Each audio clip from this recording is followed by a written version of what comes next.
Let's copy it. Look. Okay.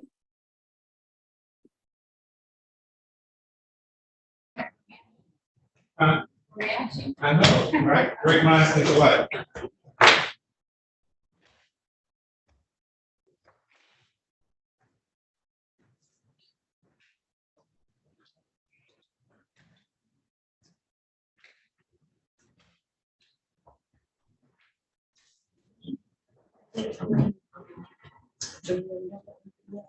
So we said the middle.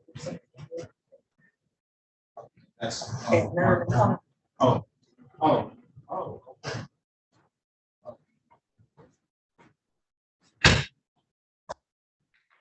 Good morning, ladies and gentlemen. Good morning, Your Honor. Good morning, Your Honor. Good morning, Judge. Good morning. I'm just a little bit behind. I had to finish watching some video. That's the fault of Mr. Brown and I. Yes, it is. Yes.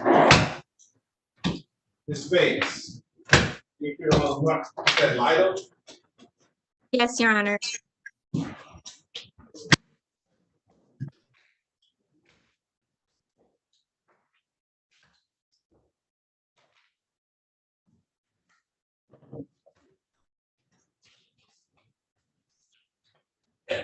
Call in case number 2305-799601 for state of Michigan versus Jonathan Lytle.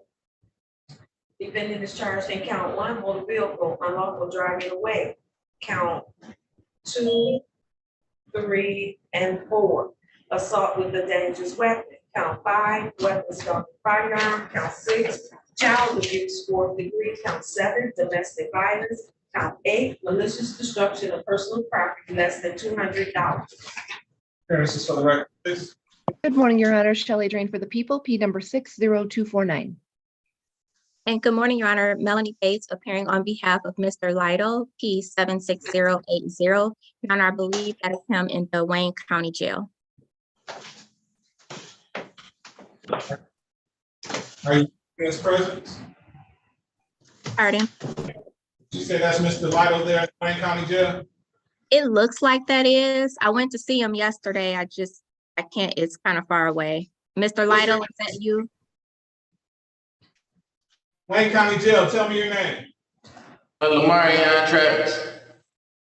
Okay. Oh, that's Mr. Travis. Do you want to wait on him or wait his presence? I'll wait a little bit. I told him I would address just a small condition regarding his tether, unless you could address it without him. It's just about the tether hours. Okay, what about the tether hours? He's a door dasher and also Uber Eats. And so he has tether hours attached to him. And I was trying to just make it a GPS tether, no contact with the complainant. Because his hours varies a lot. He drives morning, evenings, nights, between the two. You're asking for a tether with no time restrictions. Yes. Ms. Drain?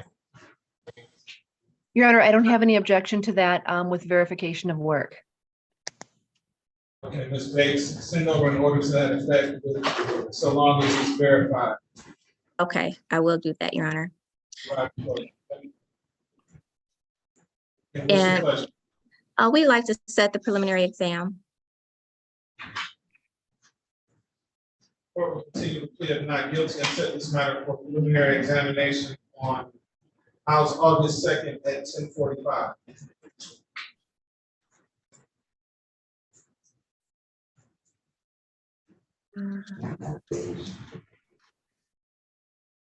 Okay, I have an exam in front of Judge Giles at 9, so I'm assuming I will be finished. So I will take 10:45. August 2nd, 10:45, Donald Wilkinson. Thank you very much, Your Honor. You all have a great day. Thank you, you as well. Mr. Anderson, good morning.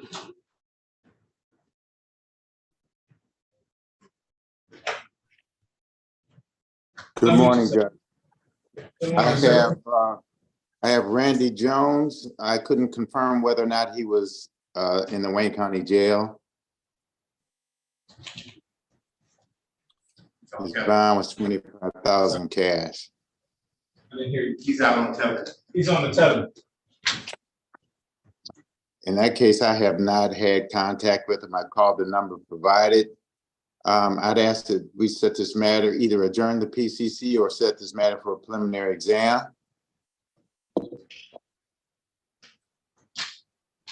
And call. Calling case number 2305-798801, people of the state of Michigan versus Randy Jones. Defendant is charged in count 1, weapons, firearm, possession by felony. Count 2, weapons, felony, firearm. Count 3, domestic violence. Defendant has a habitual offender, third offense notice. Appearances for the record, please. Good morning, Your Honor. Shelley Drain for the people, P number 60249. Good morning, Your Honor. James and 302 on behalf of Randy Jones. Yeah. Okay. Your Honor, apparently Mr. Jones is out on bond. I called the number that I had for him. I've got no response yet. I would either ask to set this matter for, I'd ask to either waive his presence and set this matter for preliminary examination or adjourn the PCC. Based on your review of the matter, do you think it's possible that it may result in so short of an exam? I don't think so, Your Honor, because of the seriousness of the charges. Okay.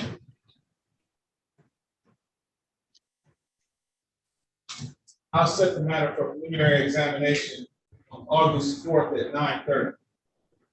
He should be relatively easy, given that he's on the tether.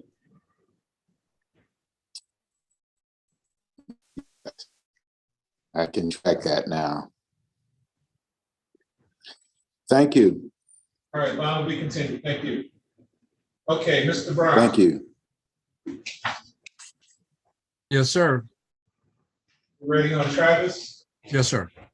Yes, sir. Calling case number 23685-801, people of the state of Michigan versus Lamar Travis. Defendant is charged in count 1, homicide, felony murder. Defendant has a habitual offender, second offense notice. Appearances for the record, please. Good morning, Your Honor. John Bell on behalf of the people, P 68673. Good morning, Your Honor. May it please the court. My name is Mark Brown. My P number is 39562. I appear on behalf of Mr. Lamarian Travis, who is present via Zoom from the Wayne County Jail. Mr. Travis, state your name for the record and let the court know that you have no objection continuing via Zoom. It's my name, Marion Travis. All right. We ready for arguments on the bond over? Yes, Your Honor, if I could, Mr. Brown and I had no objection to the court reviewing the video from the interview in this case. For record keeping purposes, I would ask that the court allow admission of that as Exhibit 5, since it will be referenced in closing arguments. Any objection, Mr. Brown? No. Admitted. Thank you. Your Honor, the people are moving for bind over on felony murder. The court has viewed the interrogation video of the defendant where he admits that he knew that it was going to be a robbery. He even said that all of us came to an agreement after a passenger in the vehicle said that to pull over because they were going to quote, stick him, meaning to rob the victim in this case. I think what's very important to note in this case is the video of the actual robbery. It shows the defendant's actions. It was clearly evidence that he was the driver in the case. It was Officer Janah who testified that she viewed the video just a minute prior to the actual shooting, and it was the defendant who got into the driver's seat of the vehicle. He admitted to being the driver. The video of the actual shooting shows a particular way in which the driver pulled up to the victim's SUV. The victim's SUV was parked, it was stationary, and he didn't just pull up next to it in a normal fashion to park next to it or into a parking spot.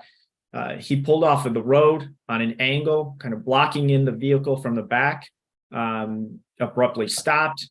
The shooter got out of the car with a gun in his hand, went right up to the driver's side window where the victim was seated, and within a few seconds started shooting the victim, which ultimately caused his death. Immediately after, that individual got right back into the passenger side rear seat of the sedan that the defendant was driving, and the defendant immediately drove off.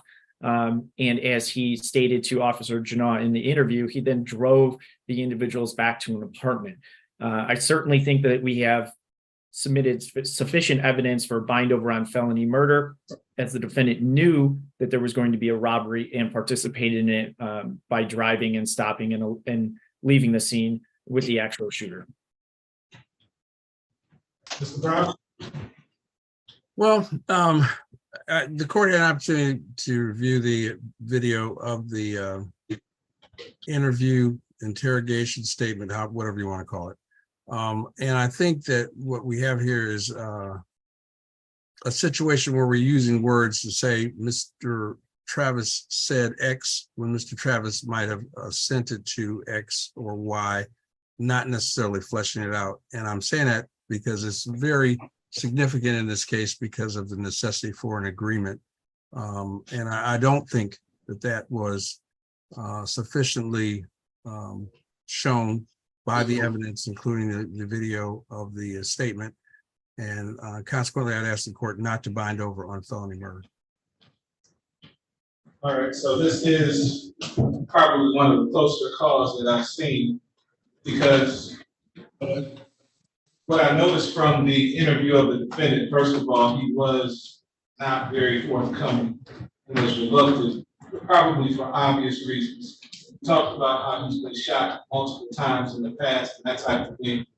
And these young guys that he just so happens to be with, he paints the picture of them being pretty dangerous. And perhaps because they know where he lays his head, where his baby mama lives and his kids live and that type of thing, he would be somewhat reluctant to come forward.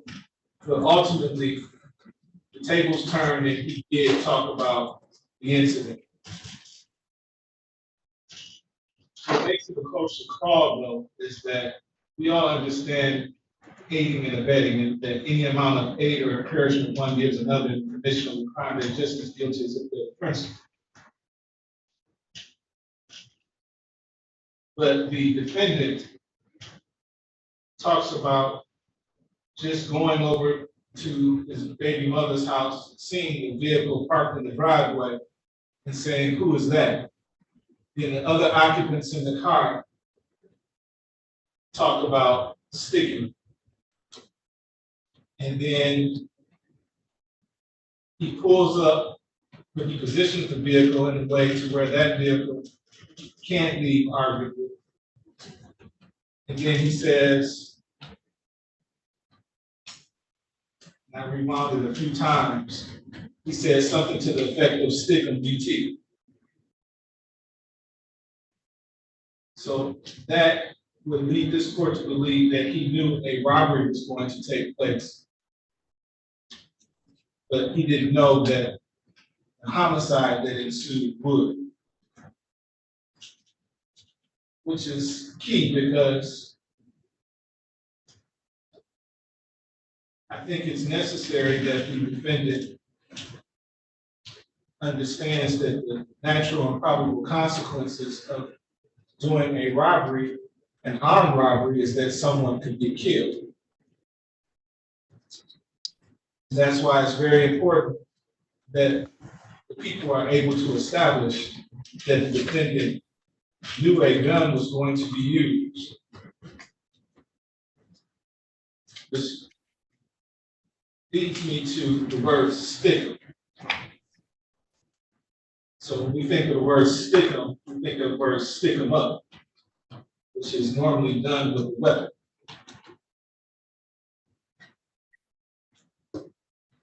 I think it's a question of fact as to whether the defendant knew or should have known that a weapon was going to be used, and the natural probable consequences of conducting a armed robbery is that someone could get killed. Judge, If it doesn't, it's felony murder. Yes, sir. I'm very sorry. I don't want to interrupt you, but just so I understand, you're suggesting Mr. Travis said stick him? He said stick him DT. That's why I kept rewinding it over and over again. So that Mr. Travis said that?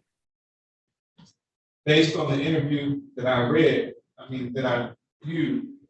Oh, yeah, and I apologize to you, but I think, and maybe Mr. Vella can jump right in here, I'm sure he will. I think the thing is someone else said stick him DT. And that's what I'm saying. That's why I didn't go through, I talk forever and ever. I keep talking, maybe I should sit down. But Mr. Travis is not the person to say, he didn't say stick him DT. Mr. Vella, will you jump in here and tell me if you think I'm wrong? Yeah, my understanding is that I don't give a F-U-C-K. And then he said something to the effect of stick him DT, but he was talking really fast. Yeah, right. But this is what my point is, and I'll try to be as succinct as possible.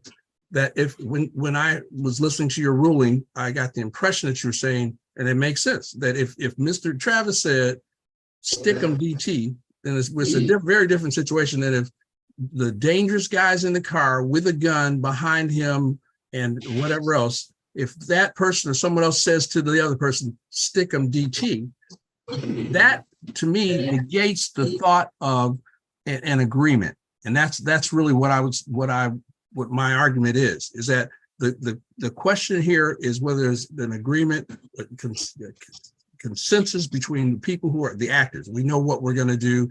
You can be mere presence is a defense, and I understand you could say accessory after fact, you pull off, blah blah blah, whatever. But the idea of if Mr. Travis said that, which I don't think that's the case, Mr. Travis is saying, then the guy, because you can't understand. It's like listening to another language. It is really. But Mr. Travis said, what I got actually said both, because he did in fact say that someone else had mentioned stick him. And then he said, I don't give a F-U-C-K, stick him DT. Right. But I don't give a F-U-C-K is different than go ahead. This is what I'm agreeing to do something with you all. That's the crucial point, I think, in terms of where we're talking about the consensus, the agreement that we all in for a penny, in for a pound, that kind of thing. That's not that situation. So that's and I said I don't want to be disrespectful. That's why I was hating to come up here. Yeah. But I want to make sure that that's not what happened. That's not what happened based upon the words that were uttered during the course of that statement. That someone else says, you're in the car, I'm in the car, I'm driving the car, I'm going to get clothes or not get clothes or whatever. I don't know. But then someone says, stick him DT, not my client, not Mr. Travis. He's not saying that. And then also you have to distinguish between this. I tell you, it's really a language thing. Distinguish between what he's saying and what he's saying someone else said. And if he says, then I told him, okay, then we have a very different situation. But we don't have that. And I don't think we have any indicia of him suggesting that from the surrounding language, from the context. And you also have the fact that this is I don't know, is an appropriate place, but we also have the fact that these detectives have a program. So it's not like you're saying, well, why don't you write us an essay and then we'll come back and let somebody else edit it with you? No, we're asking you to write it. Well, I didn't do that, but I did this. He doesn't say stick him DT. He doesn't say, if he said that, then he's putting himself right in the mix to say, I'm in the thing, I'm telling them to do this. He is not saying that throughout. That's why that forms the basis of my Bible, because my review of the interview, he did say that. He said it. That's your interpretation. He said it very fast, and I had to rewind it 2 or 3 times to make sure that I was hearing what I thought I was hearing. Okay.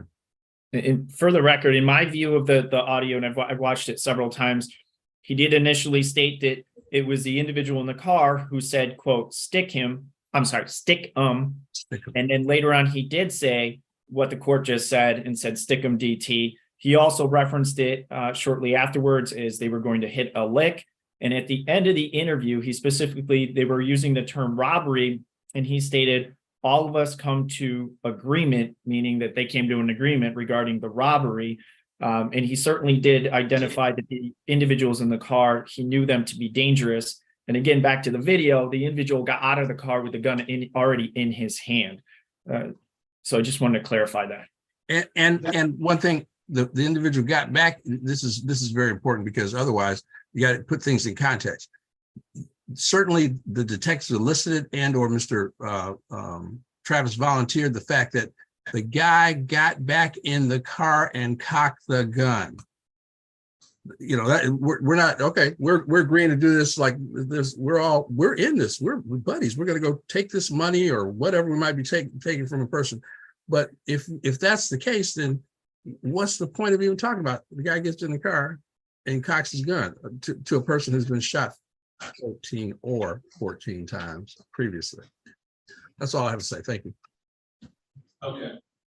So certainly a rational, reasonable trier of fact could find that the defendant had no idea that the guys he was with, particularly the passenger, the backseat passenger, would get out the vehicle and shoot the complaining witness in this matter. Could find that the reason he reacted the way that he did was because the guy who just shot the man point blank is now sitting in his back seat with the gun and knows who he is, knows who his family is, who his kids are, and his girlfriend are. And so that's the reason that he reacted the way that he did.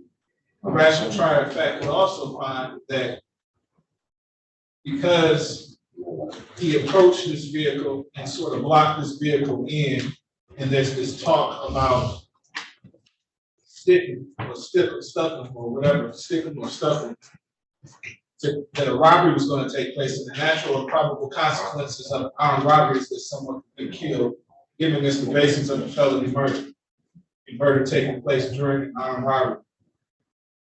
So it could go either way, should make for an interesting trial if it gets that far. The court, after hearing the testimony of the aforementioned witnesses, is satisfied that people have met their burden of probable cause as it relates to the charges contained in the complaint form. The court finds those charges were committed in the city of Detroit. The court finds probable cause to believe this defendant committed it. The defendant will be bound over to Wayne County Third Circuit Court Criminal Division for the proceedings. His arraignment on the information, date, and time will be August 3rd, 2023 at 9:00 a.m. Thank you, Judge. Thank you very much, Your Honor. All right, thank you. All right, Mr. Travis, I'll come and talk to you sooner or later. Okay. All right.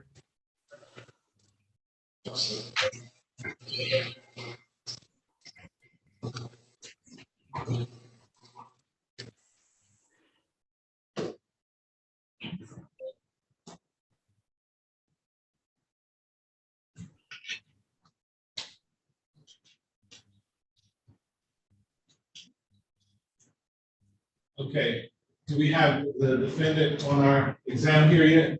No, sir, it was a mix up. They had to go back to get them to the county. Okay.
Good morning, Mr. Barrage. What can I do for you?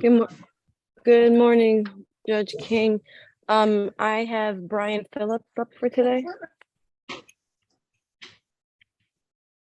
Okay.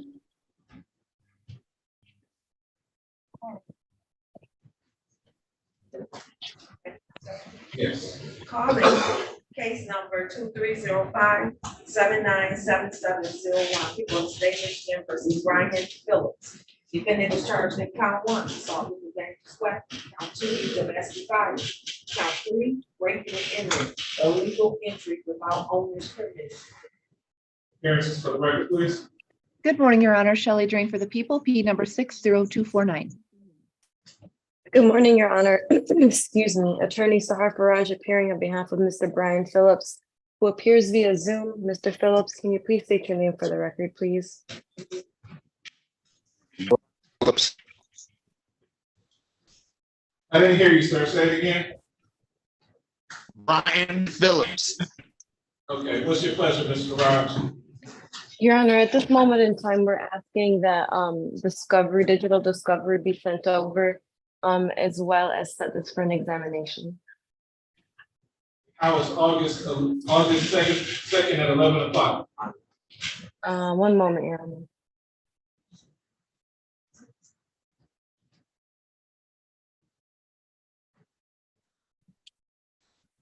At 11 o'clock, that should work for me, Your Honor.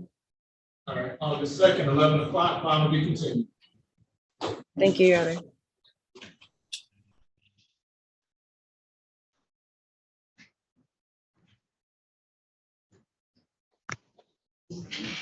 You're all set, Mr. Phillips. That'll be in person in 36th District Court on August 2nd at 11 o'clock. Okay, thank you. Thank you. Good day.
read it.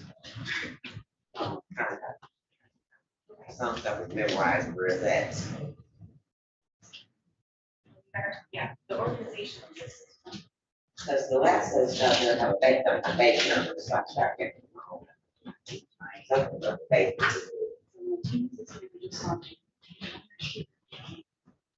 Sarah.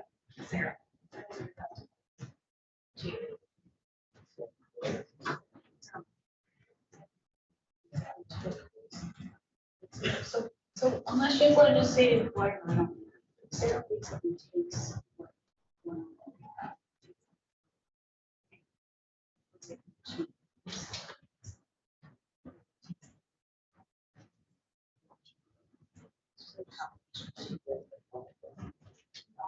I'm not talking about.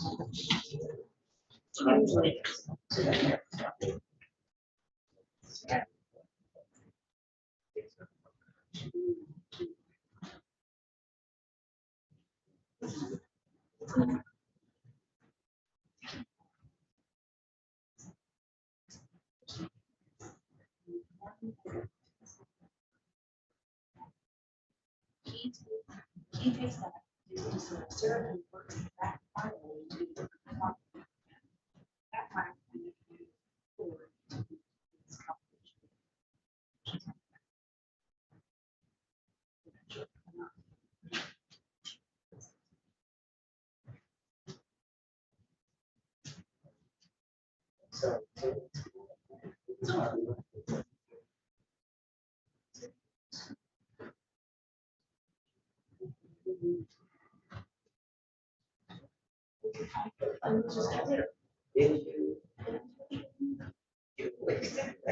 She did whatever it is, she did.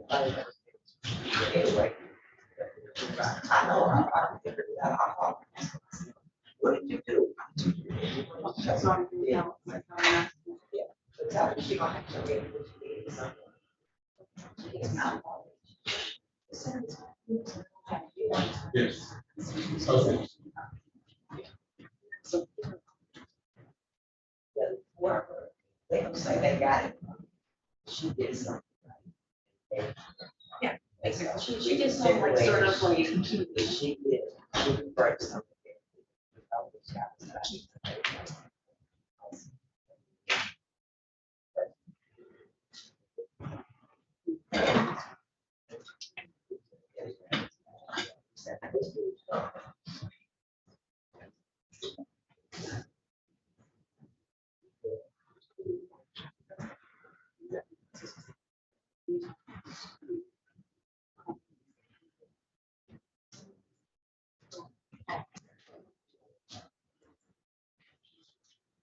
And then, yeah, so. Yeah, this is gonna be much more because I don't do good enough times.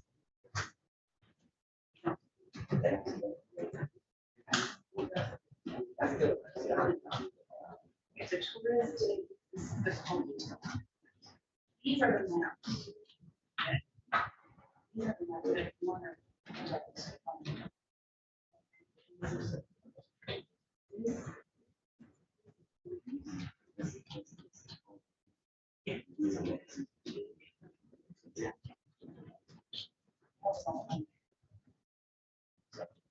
Is that? These are. Hey, do you want a copy? Yes.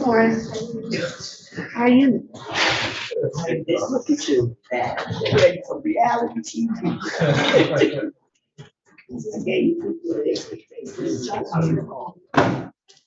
It's a gang gang. I told you. It's sunglasses. Swag, phones, hands up, tweets. Inappropriate covered up. It was all, you know, seemed pretty nice. Mars is there too. So you, I know. You remember going to Miss Gigi house? Miss Gigi to jam that jam. She was from the house up in so Renee, which is our age. Her son was up in Texas at college playing football. So real good, honorable, all that. He was on the boat with his friends. Jumped off the boat like in the water, and he searched to the next day. He just brought it home this morning. 27 years old. I'm not sure what part of Texas he was based in, what school.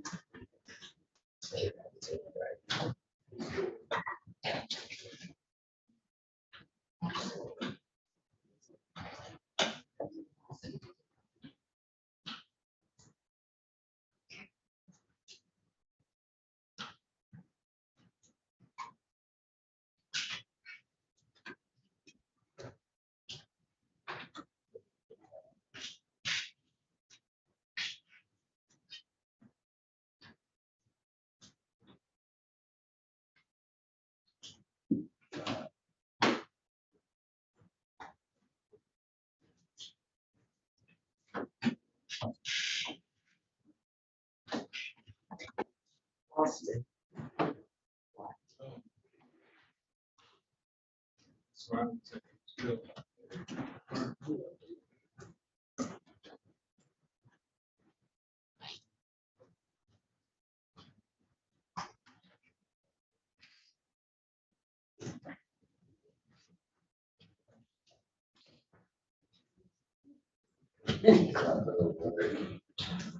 Good morning, ladies and gentlemen.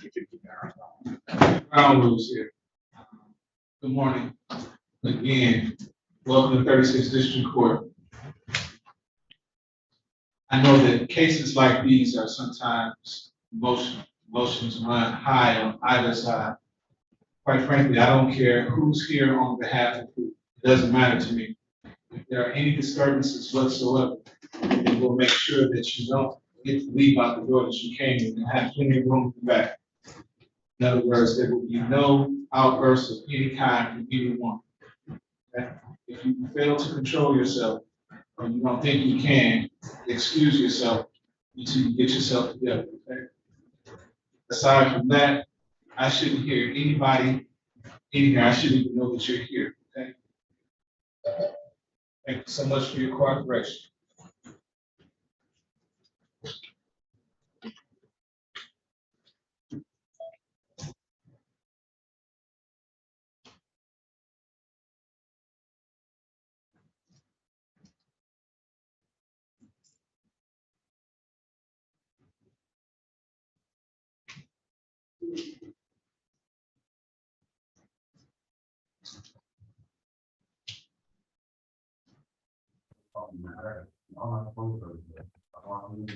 Good morning, Wayne County. Who do you have there?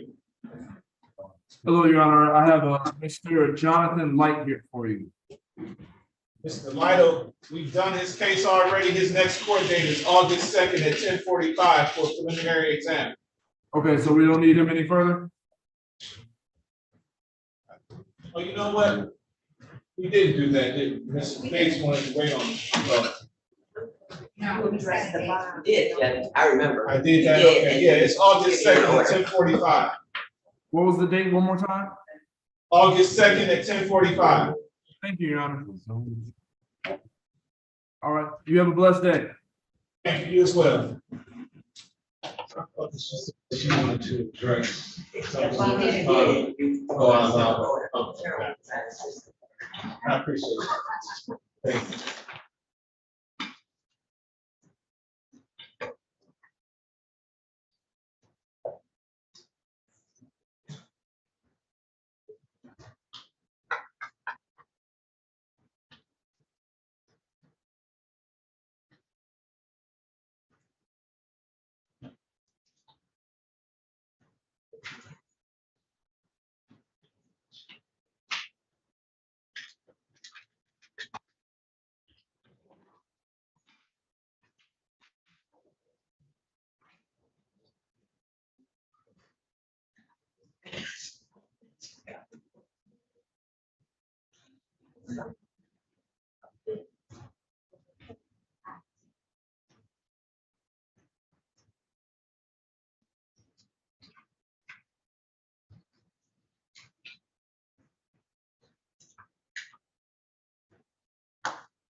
We still don't have the defendant yet? Oh, no. Tommy want to go. In case you're wondering, we wait on the defendant to get here, okay?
They give us the ETA.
This is our neighbor's part, every time she can't hear something, that's the, every time, every time. She can't hear.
She must be more.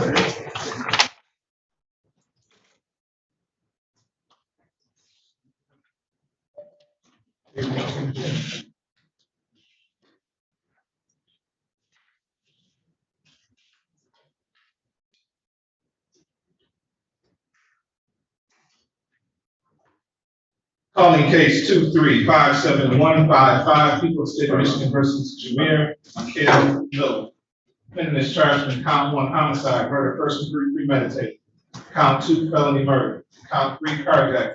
Count 4 robbery armed. Count 5 weapons, firearms, possession by felon. Count 6 felony firearms, second offense notice.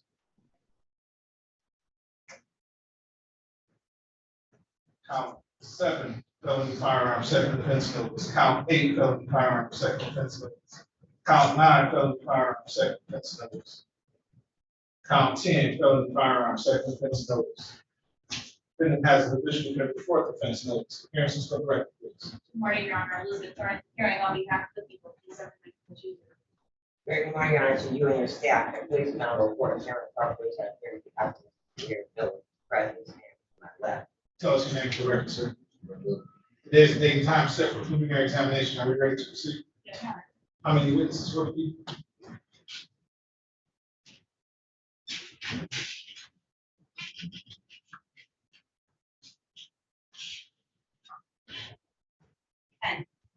Do you have any preliminary matters you'd like to start with before we call the witnesses? Yes, Your Honor. I would like to first ask for a mutual order of sequestration.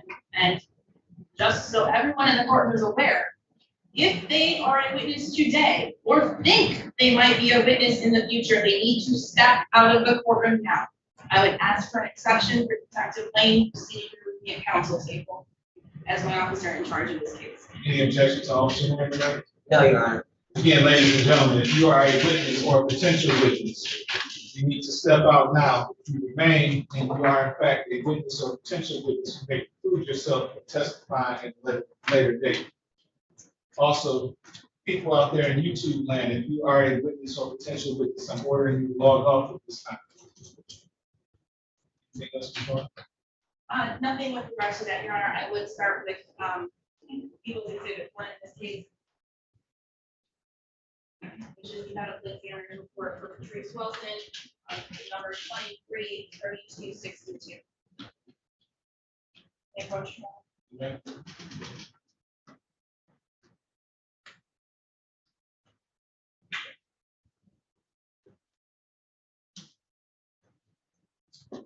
And Your Honor, with regards to this particular exhibit, I would ask the court to accept under the court rule 766.11B as a medical examiner's report.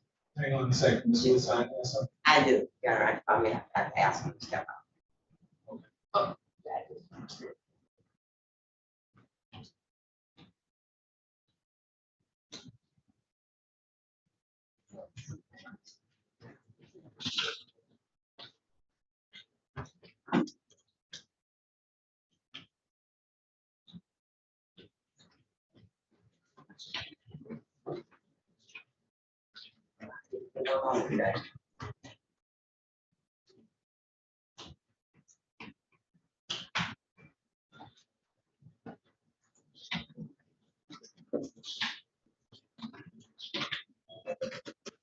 Ms. Cross is here for Ms. Silver. Hayden.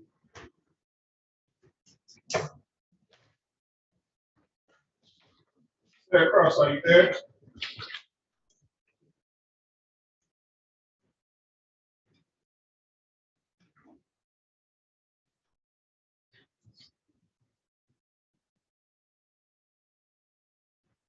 Sarah Cross.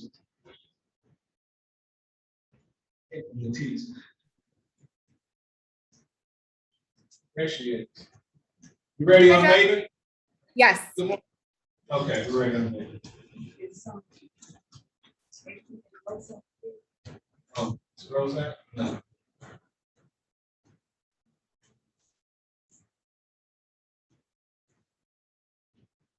So that's not your case, Ms. Drain? It is not my case, and I did just text Ms. Rozak. Okay.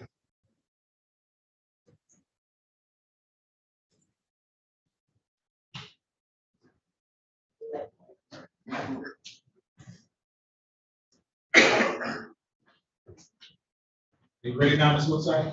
1 second.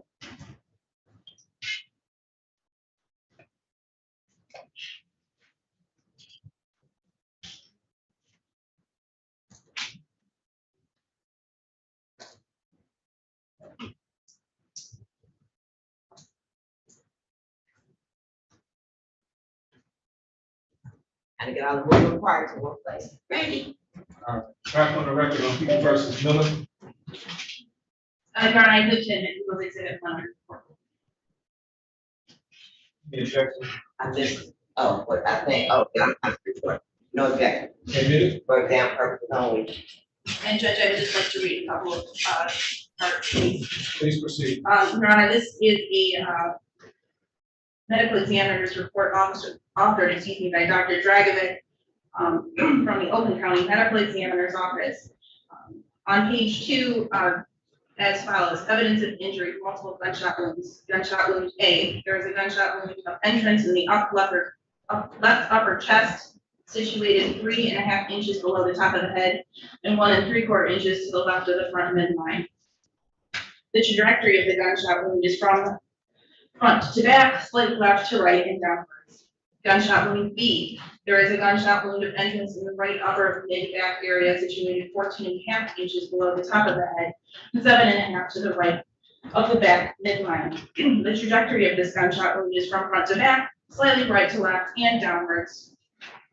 Gunshot wound C, there is a gunshot wound of entrance on the right outer mid-back area, situated 17.5 inches below the top of the head and 8.25 inches to the right of the back midline. The trajectory of this gunshot wound is from back to front, slightly right to left, and downwards. Gunshot wound D, there is a gunshot wound of entrance in the right side of the mid-back area, situated 18 inches below the top of the head and 7.5 inches to the right of the back midline. The trajectory of the gunshot wound is from back to front, slightly right to left, and downward. Gunshot wound E, there is a perforating gunshot wound to the distal left forearm with an entrance on the outer radial aspect of the forearm, 27 inches below the top of the head, and the exit on the inner aspect of the ulnar side of the left forearm at the same level. Gunshot wound F, there is a grazing wound of the ulnar aspect of the right wrist, situated 31 inches below the top of the head. This wound can be aligned with the wound of the front of the right thigh, which is described below. Gunshot wound G, there is a through and through gunshot wound to the right thigh with an entrance in the inner aspect of the mid thigh, 38 inches below the top of the head. The trajectory of this wound is from front to back and slightly upward. No projectile was recovered. Other trauma, the skin of the upper parts of both buttocks shows post-mortem brush burns. Then going to page 10, opinion. This 29-year-old Black female, Patrice Wilson, died of multiple gunshot wounds, most sustained from contact range of fire. There was no evidence of a pre-existing disease. There was evidence of the body being dragged after death over a rough surface, accounting for the post-mortem brush burns over the buttocks. In consideration of the circumstances surrounding this death, the result of this post-mortem examination and the result of the toxicology analyses, the manner of death is homicide. All right.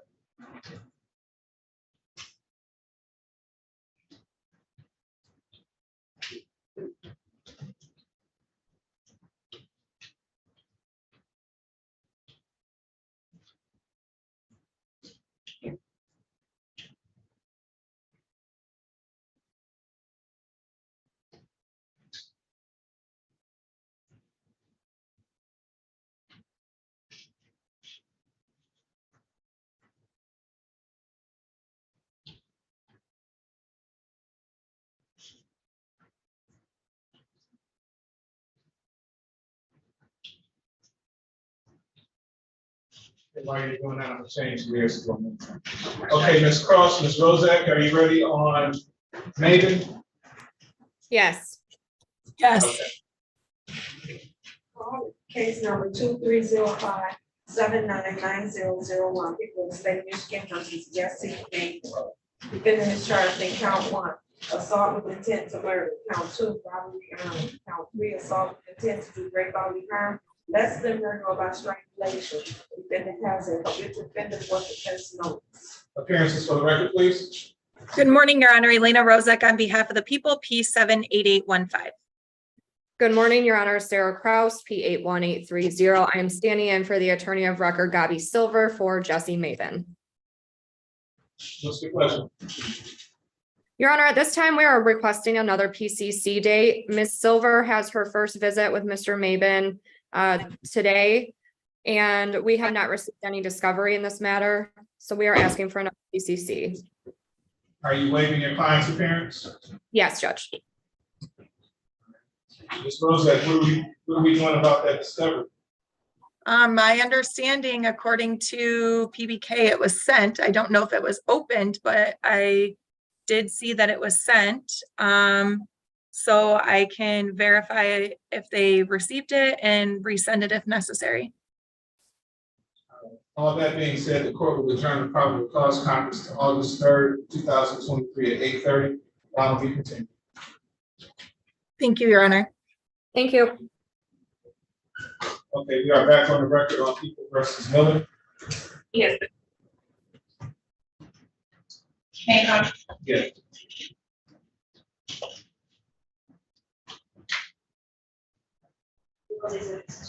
Your Honor.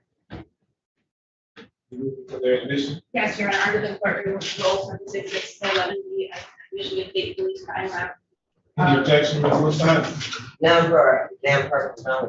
Court will receive People's proposed exhibits 2 and 3 into evidence as People's exhibits 2 and 3. Thank you, Your Honor, and briefly, with regards to People's Exhibit 2, authored by Ryan Green, RIONNE Green, with an E at the end. We would notate for the record, with regards on page 3, with regards to MD 23-14876A jacket, that this jacket tests positive for phenylephrine, PHENOL-HTHLEIN,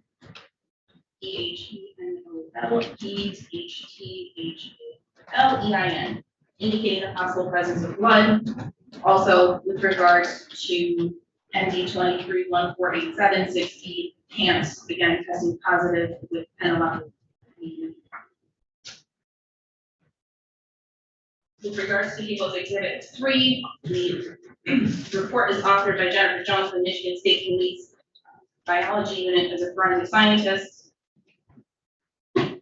On page 3, number 7, interpretation of item MD 23-14875ED, steering wheel swabs, was performed assuming the DNA profile originated from 3 individuals, at least one of which genetically types as a male. In this particular analysis, the verbal scale for the first hypothesis is this analysis provides very strong support that Patrice Wilson is a contributor to the steering wheel swabs. For the second hypothesis, this analysis provides very strong support that Jamil Miller is a contributor to the steering wheel swabs. With regards to paragraph 8 in this report, interpretation of item MD 23-14876A1D, jacket stain swabs, was performed assuming that the DNA profile originated from 2 individuals, at least one of which genetically types as a male. Under hypothesis 1, this analysis provides very strong support for Patrice Wilson as a contributor to the jacket stain swabs. Under hypothesis 2, this analysis provides moderate support that Jamil Miller is a contributor to the jacket stain swabs. And finally, interpretation of item MD 23-14876A2D, jacket swabs, was performed assuming that the DNA profile originated from 4 individuals, at least one of which genetically typed as male. First hypothesis, verbal scale, provides very strong support that Patrice Wilson is a contributor to the jacket swabs. The second hypothesis indicates with a verbal scale that the analysis provides very strong support that Jamil Miller is a contributor to the jacket swabs. Yeah, I would like to call Aisha. Before you do that, do we have a stipulation as to the identification of the witness that's being Patrice Latoya Wilson?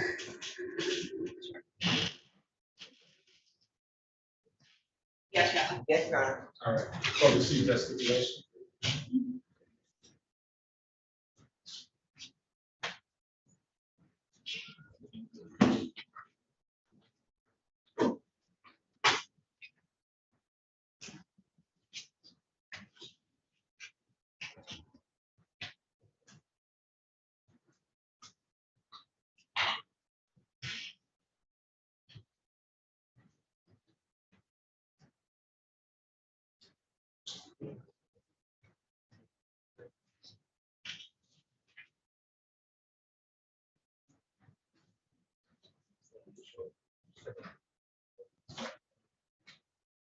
Ma'am, please step forward, give your name and spelling to the young lady seated there.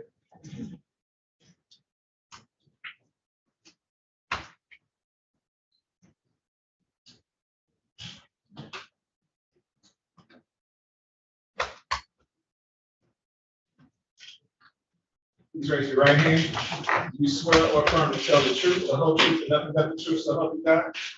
Thank you. Please have a seat in the witness box right next to me. Just pull that door open. Speak into the microphone that'll be to your left, nice and loud, for us, okay?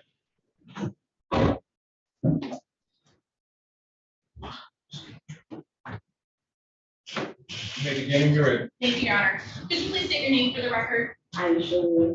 And Ms. Williams, what's your occupation? I'm a nurse. Please speak into the microphone for me.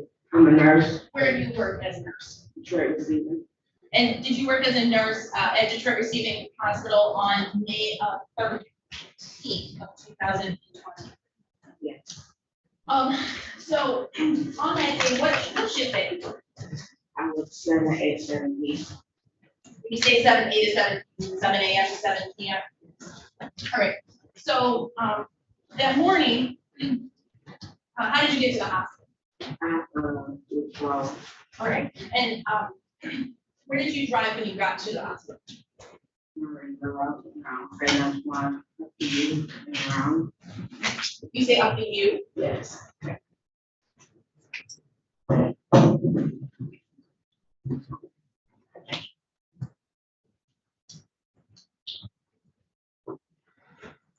You say up in you, what are you referring to?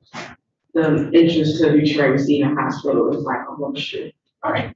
When you go up the U, where do you travel? So you gotta go past University Health Center to come around to the main entrance to Detroit Receiving. So you pull off the stand. Were you driving this car that morning? Okay, who was driving the car that morning? I'm bored. Okay. So when you are pulling out to Detroit Receiving that morning, about what time was it? Probably between 7:30, 7:40-ish. And when you pull off, where exactly does the car go? So we enter from St. Antoine, start going toward University Health Center. And as we come around, because you got to come back around to get to the right side of the parking lot. And it's over from, like, if you pass a subway, you pass like the valet cars and all of that stuff to get to the main entrance of the city. All right. While you're doing that, do you notice something? Yes. What did you notice? There was a gentleman standing there at like the curb as if he was gonna cross the street. And he was just standing there, yeah, a wig, a brown wig, sunglasses and gray wig. Now, tell me about the blonde wig. The brown wig was like a vibe or kind of like frayed, so. So, about how long down did the blonde wig go? Like at least to shoulder length. So, what drew your attention to that individual with that wig on? Well, just because we were driving, trying to go around the U, and it looked like he was gonna cross the street almost. So him just standing there with the wig and sunglasses on. Could you make out any distinguishing characteristics of that individual? No, not really. Could you tell what race he was? He was African American. And if you know about how tall was Compared to me, I would say about 5'8". how tall are you now? 5'7". So As you pull around, do you continue to see this person? Okay, where does this person go? He was just standing, like I said, like at the curb as if he was gonna, cross the street, but right as he was standing there, everyone else was starting to leave out the building from getting off the work.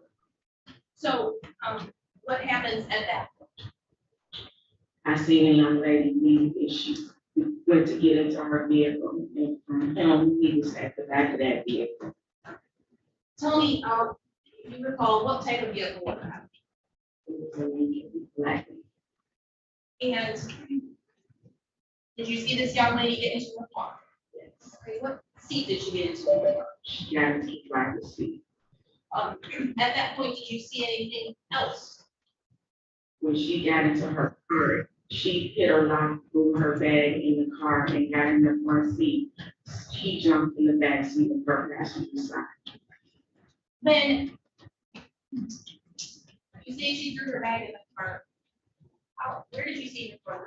She threw her bag, but she had a book bag, like she was getting off to work. So she hit her lock and threw the bag in the car when she opened the door and everything. Was she still in the driver's door when she did that? Yes. Did she open any other doors in the car other than the driver's door? So, you indicated that you saw this person in the wig get in the back of the car? Yes. What happened next? Then once she got in, because it happened really rapidly and fast, you seen like a big body thrust, like he pulled her to the back of the car. And then from there, you heard her scream, and from there, you heard her gunshots. Now, Ms. Williams, while you are observing this, where are you specifically located? At that point, he was right directly in back of her car. What did you do?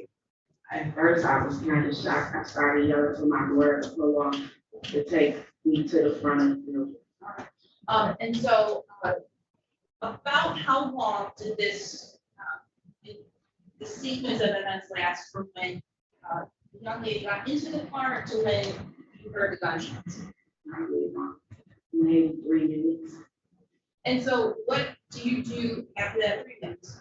I pulled in front of the main entrance of the hospital to try to go to security before I came. Now, while you are outside the building, do you attempt to interfere or intervene, excuse me, at all with what was going on inside? No. So you indicated you heard several gunshots. How many? 4. When you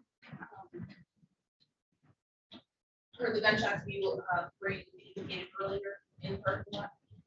Yes. I was in my car, we have the car parked.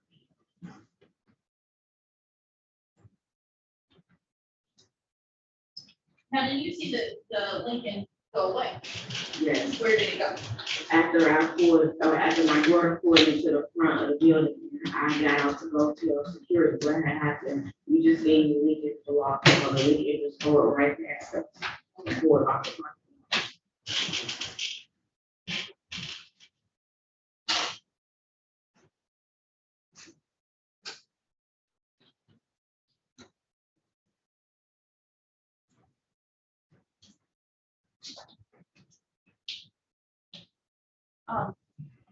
When you saw this young lady get into her car, did you recognize her? No, I didn't know.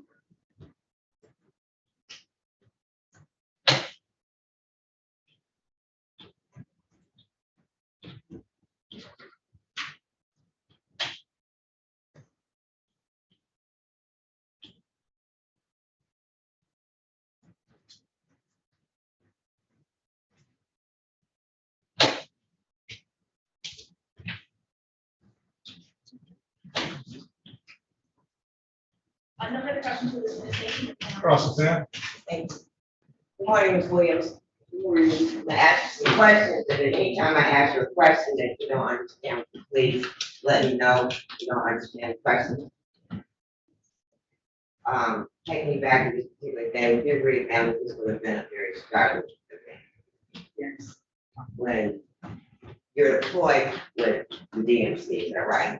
Yes. So you're aware that this entire area is under surveillance? Supposed to be. Before you came to testify today, did you review it? No.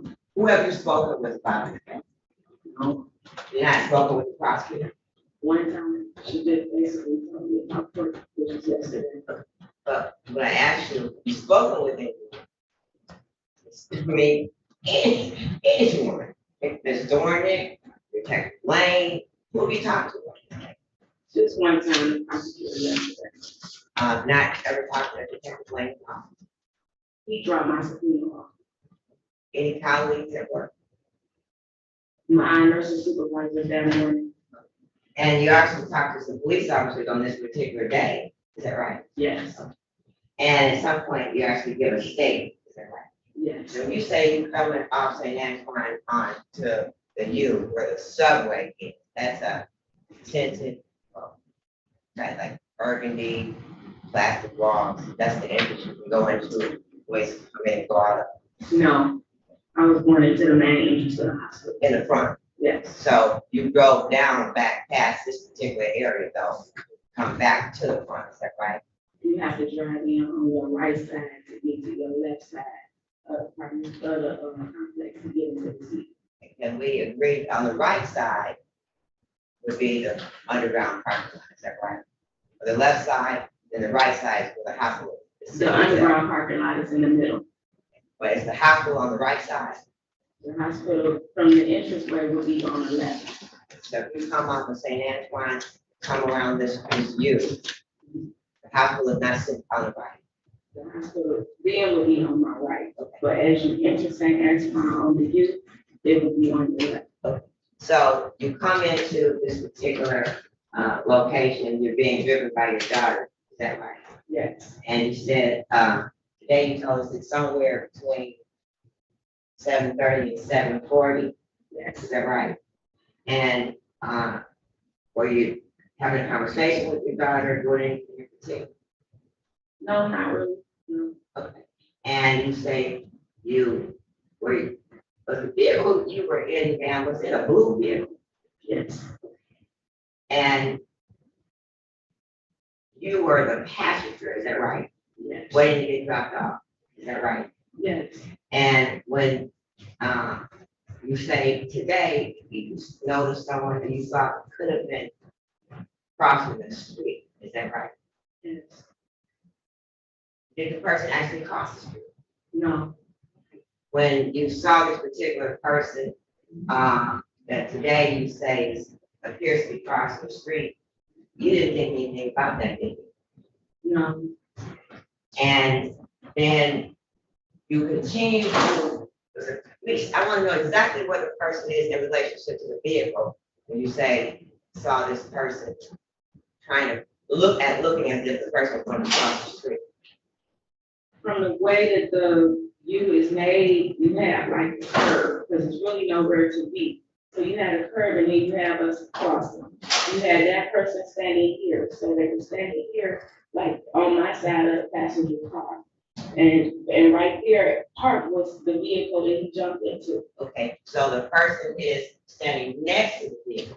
Yes. Is that right? Yes. And did your daughter stop the vehicle that you were in? Yes, she did. Okay. Did the person ever go across? No. Did your daughter then continue the route of travel? No. Okay, why not? Because we seen him jump in the back seat of her car. So let me ask you about that. You said you saw this individual, Ms. Wilson. Did you see her walking toward the vehicle? She came up to her car and got in the car. You didn't know her before, right? No. Other than to say this high and by, right? I never spoke to her. I never even had a conversation with her. Do you remember talking to a police officer and telling them that you just knew her on like a high-by basis? No. Okay. You were interviewed by a police officer on this particular day, is that right? Yes. And you noticed the police officer writing down what you said, is that right? Yes. Okay. And you don't have any reason to think that they would say something you didn't say, do you?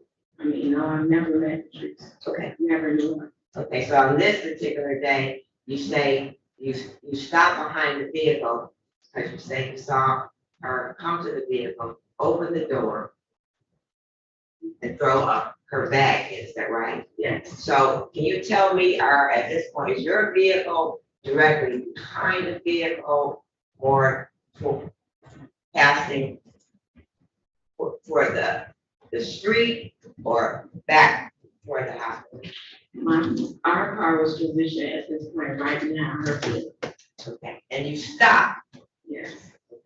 and you said all this takes place in a matter of about 3 minutes, is that right? Yes. Are you sure it's about 3 minutes, or yes? 3 minutes. Okay, and you said this, you saw her door unlocked, is that right?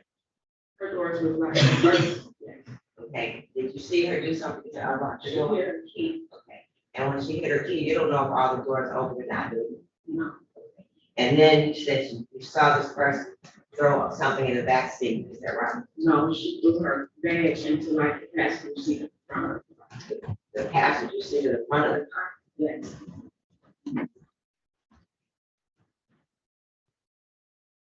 Hey, do you remember giving a statement to a police officer, last name Edwards, on May 13, 2023, 11:51 in the morning? Yes. Did you review the statement that you gave? No.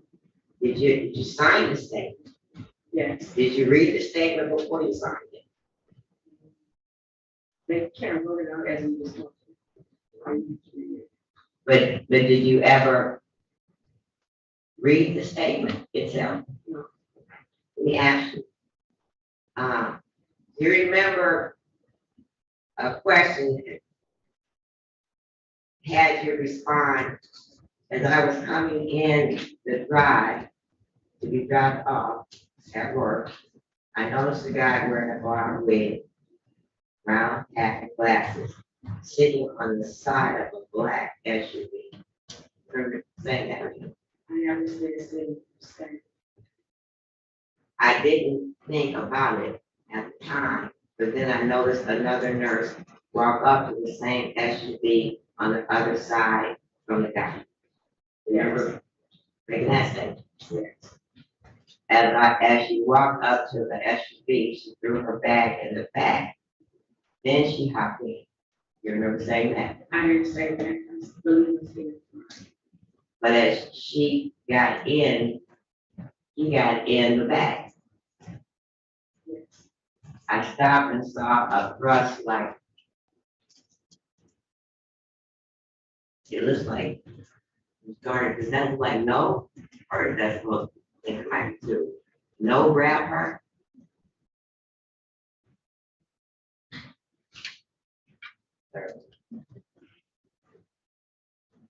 Because this is not, you didn't write this out. He grabbed her. Do you remember saying that? He grabbed her. Yes, we grabbed her from the front of the car. Okay. After a minute, I heard 4 gunshots inside the car. And that's when I ran off. Is that right? No, we would have. And I got security. And when I came back, the car was gone, but her shoe was still there. Yes, her shoes are in. So, but you remember signing the statement, is that right? Yes. But today you say the statement is incorrect. If they said I ran, yes, that's it. Now, when you were talking to this particular person, did you notice the person having a body worn camera? No. This Williams, when you spoke with an officer on this particular day,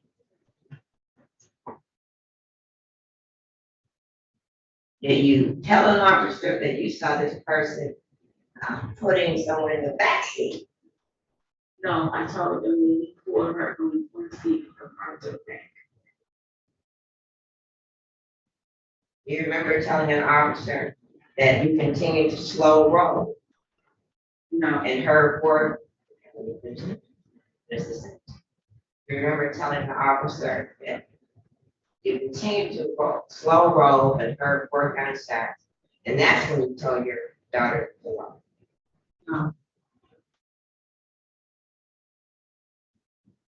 You remember telling me an officer that you heard some heated exchange?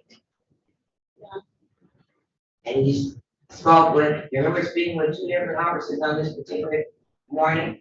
I never spoke to a police officer. It was the security team from Detroit Student Hospital, and it was Wayne State Security from the school. Okay, but they're police officers, they're security officers. So you do remember speaking to them, is that right? Those people. Okay. Now, you couldn't describe a person other than just clothing, is that right? Clothing and around me and all that. But no, not by face, right? No. You wouldn't be able to identify the person at all, right? No. And on this particular day, you said this person had on, remember saying in a statement, the person had on a black, Yeah, I agree. a black jacket. Yeah, on the hood. Do you remember being asked a question, can you describe the male? Do you remember giving this answer? He had on a black jacket. I don't remember fully, but he was wearing that brown wig, that brown hat and glasses. I never said anything on that. When you were being interviewed by Officer Edwards, do you remember where you were being interviewed at, man? Yes. Where was it? I don't know if it was Evers, but when the security team got out there, it was where her shoe was left in the parking lot, where her vehicle was parked. Okay. And on this particular day that you were being interviewed, you clearly understood the questions that were being asked, right? Yes. And you gave the answer that you wanted to give, right? Yes. Can you reiterate?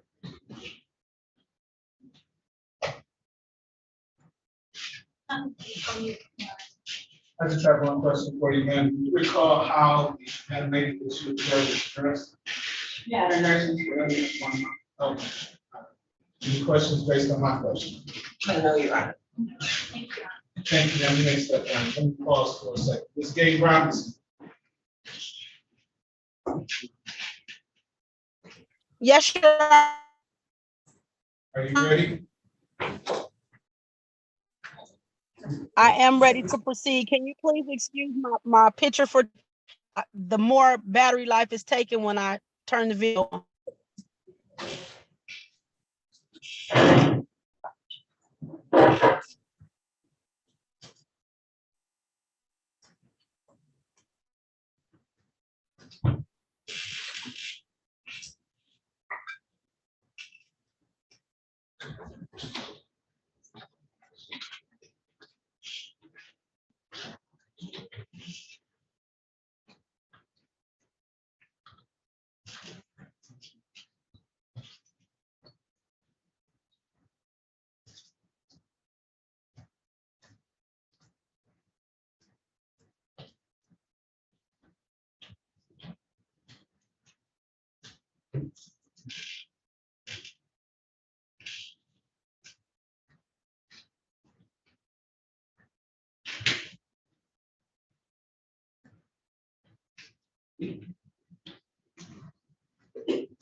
Okay, we're ready.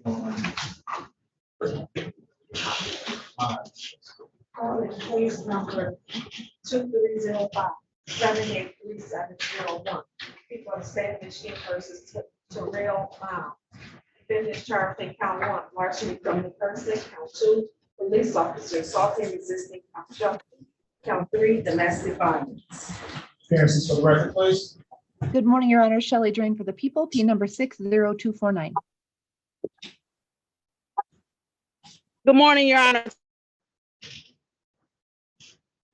I'm sorry. Good morning, Your Honor. Attorney Gaten Robinson on behalf of Mr. I'm sorry, Your Honor. Attorney Gaten Robinson on behalf of Mr. Miles. Your Honor, is Mr. Miles in the courtroom? No, he's not. Okay. I have not heard from Mr. Miles from the letter that I sent to him when you gave me additional time to reach out to him last week. Okay. then I have no other choice but to issue a case for Mr. Miles, revoking fine and set coupon at 25,000 cash. Okay, Your Honor, I will try to send a private investigator out, and if they are able to locate him, then I will try to walk him in or Zoom him in. As long as it's within 2 weeks, otherwise he have to go to the DDC. Yeah, he's on tether too. Oh, he's on the tether I'm sorry, Your Honor, as long as that's what? within 2 weeks. Okay, But I understand he's on the tether, so he should be really easy to locate. okay, thank you. I'll reach out to the tether people as well. Thank you. All right, thank you. Have a good day. Hey, back on the record on People versus Miller. Next is Shelby Kennedy.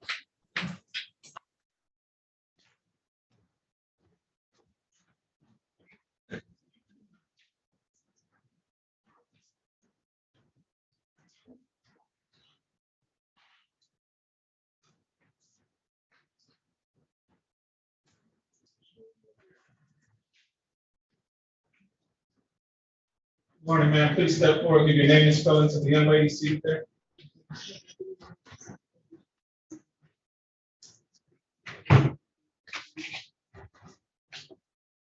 Please raise your right hand. You swear or affirm to tell the truth, the whole truth, and nothing but the truth, so help you God. Thank you. Please have a seat with this box next to you. But nice and loud. Use your outside voice for us. Speaking to that microphone will be to your left. Okay? Make it when you're ready. Thank you, Your Honor. Could you please say your name for the record? Shelby Kennedy. Now, Ms. Kennedy, do you know Junior Yeah. Miller? How long have you known Junior Miller?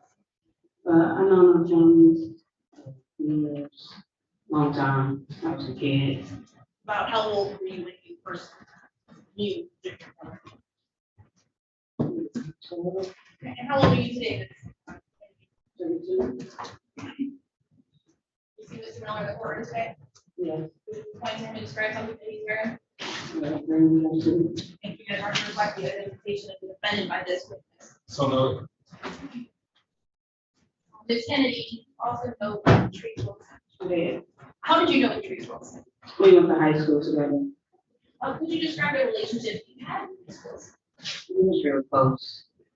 Years, everything, pretty much. It was a good friendship. Now, were you aware of a relationship between the defendant and Ms. Wilson? Yes. Okay, what was that relationship? They were in a relationship. And how would you describe that relationship? From my understanding, stressful, sometimes good, mostly bad. About how long were they in a relationship, you know? About a year, 2 years. And if you are aware, how did they come to be in a relationship? I posted her on my Instagram story while she was over my house, and he wrote me under her picture, and then wrote her on her Instagram. So they got together from right. Yeah. So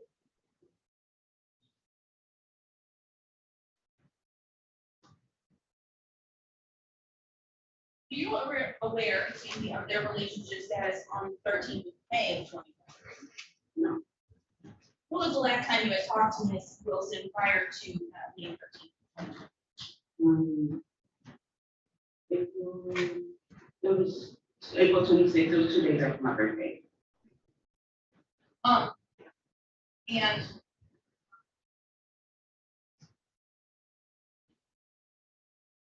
do you recall when was the last time you had seen? Wow. Would it be fair to say that you grew up around the defendant? Yeah, pretty much. Now, Ms. Kennedy, the police in this particular, the reason you're here today is the police interviewed you, right? Right? Yeah. And during one of your interviews with the police, did they show you a photograph? Yeah.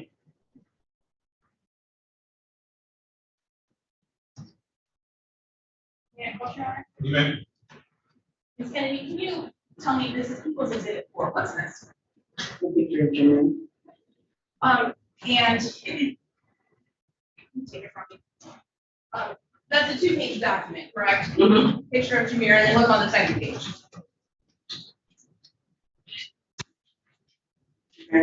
What's on the second page? Do you recognize anyone in this photo picture? And did you answer that question with the police? Yes, And did you indicate who it was? I did. And you indicated it was who? Jermaine. And you signed and dated that paper as well? Mhm. Okay, what was the, Yes, Yes, sir. what was the date of that identification? 5/13/23. Was that in the morning or the afternoon?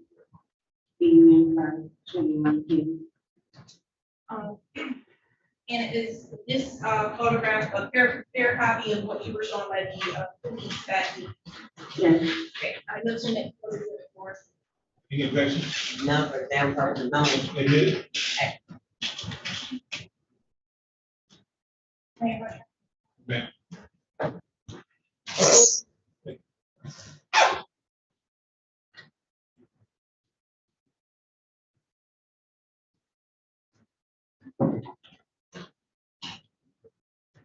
Nothing further from Ms. Kennedy. Officer Sam? Good morning, Ms. Kennedy. I asked you some questions, but anytime you don't understand the question I ask you, please let me know that. So you know Mr. Miller pretty much through most of your life. Yeah, we flew on the same block pretty much. You're related, No, right? Are you related to a family member of his? yes, it's brother. And you said you were going to high school with Ms. Wilson, is that right? Yeah, Did you talk to Ms. Wilson on a daily basis? yeah. And, but when you just, prosecutor just asked you, when was the last time you spoke with her prior to 5/13/2023? You said you last spoke to her April 26th. That would have been 2 days before your birthday or her birthday? After my birthday, 2 days after my birthday. Okay, so you didn't talk to her every day, but you talked to her quite regularly, is that right? We talked every day until her and Jameer had a issue with each other, an incident that happened, and she reported him saying You that. can't tell me what somebody else reported and did. I mean, Okay. that might be hearsay. I don't know anything about this recording when it took place, where it is, haven't seen it. But you spoke to her, whatever the issue allegedly was that you want to talk about, it caused her to stop talking to you? No, it caused me to fall back a little bit. Okay, so from the 26th forward, then you didn't talk to her anymore, is that right? We did, it just wasn't every day or all day like we used to. Okay. So you continue to maintain this close relationship with her, is that right? Yes. And you've been at functions where she has been with Mr. Miller, is that right? One or two, yeah. Christmas party the year before, of 22, is that right? No, You weren't there? no. Okay. You've been in their company and seen them to be just fine, is that right? When I was at the block party that you're probably referring to, she came to my aunt's house and sat on the porch with me, so I wasn't around them too. Have you ever been in their company as a couple? No, You've never gone out with them? no. So then you don't really know how the relationship was? Well, I know what she told me. Okay. Did you witness anything yourself? Oh, Yeah. you were never with them out at some kind of function. You never saw him hit her or anything like that, right? Huh? You never saw him fight her or anything, right? Yeah, in the video. In some video. Yeah. And that was, you know what precipitated any of that? I don't know. I just know that he threatened me in the video and I fell back a little bit. Okay. Did you make any police report about anything like that? No. Okay, and you had gotten along with him all this time, right? When's the last time you talked to Mr. Miller? My Instagram post really. Okay, so you just really communicated by Instagram? Yeah. We didn't know each other on talking terms, no. Okay, so you just know him from the neighborhood, you weren't friends at all, is that right? Yeah. Okay, no further questions? Any regret? No. Thank you, ma'am. You may step down.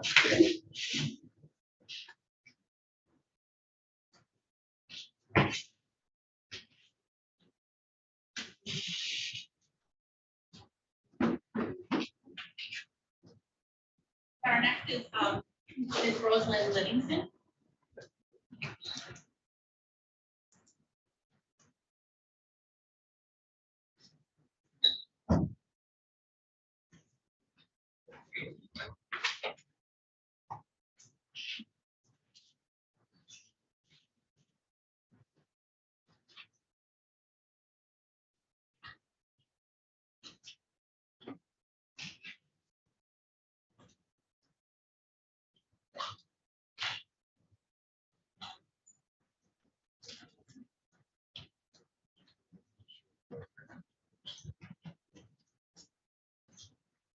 Ma'am, please step forward, give your name and spelling to the young lady seated there.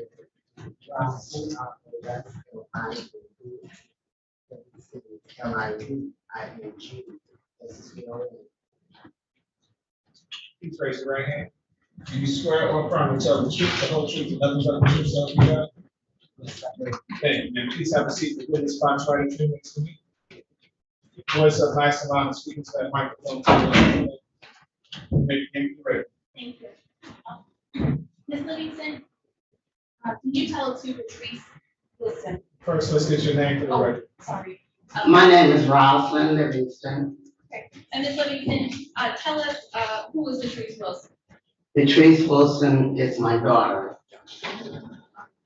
Now, Ms. Livingston, can you tell us back on May 13th, 2023, where were you that morning? I was at work at Harper Hospital.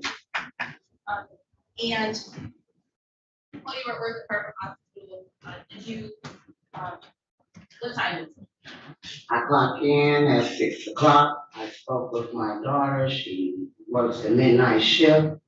We talked. She said she was going to get off work and she was going to go work out and go to her next assignment. Ms. Livingston, about what time did you talk to? I talked to Patrice about 6:20. After you talked to your daughter, what did you do? I proceeded back to work. About 5 minutes later, I get a phone call. And when you received that phone call, do you know who it was from? There was a young man on the other end. And did he provide you with some information? He provided me that he was talking to my daughter and he heard her screaming and hollering like she needed help. What did you do based on that phone call you had with the young man?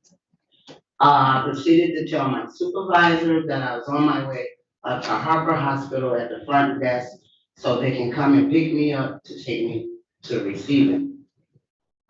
So did you do that? Go to the front desk at Harper and then go to receiving? Yes, I did. About how long after you received that phone call from the young man did you end up at receiving? It only took them about a good 5 minutes to ride me over there to receiving when I arrived to receiving. And when you go to receiving, did you make contact with them? When I go to receiving, I am proceeded downstairs to where the security office is, and there's cameras. Okay. Now, Ms. Livingston, while you were at receiving,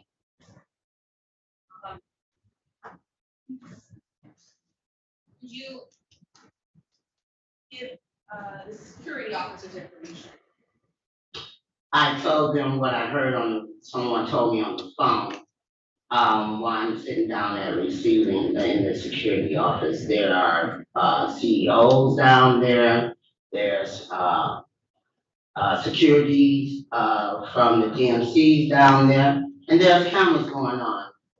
Right.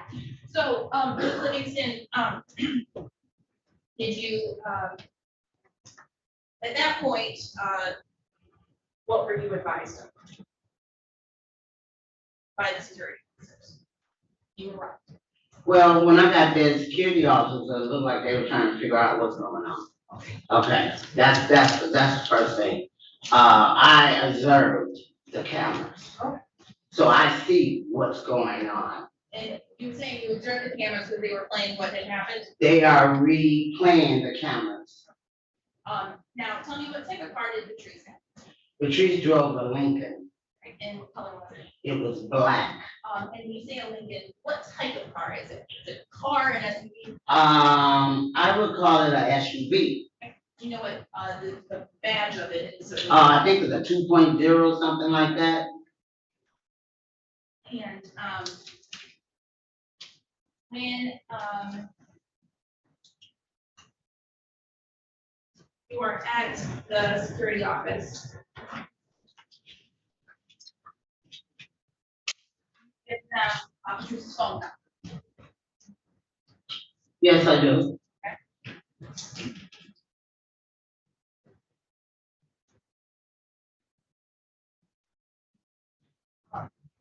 Do you know Junior Miller? Yes, I do. Do you see him in court today? Yes, I do. Just point to him and describe something that he's wearing. He's right over there and he's in green.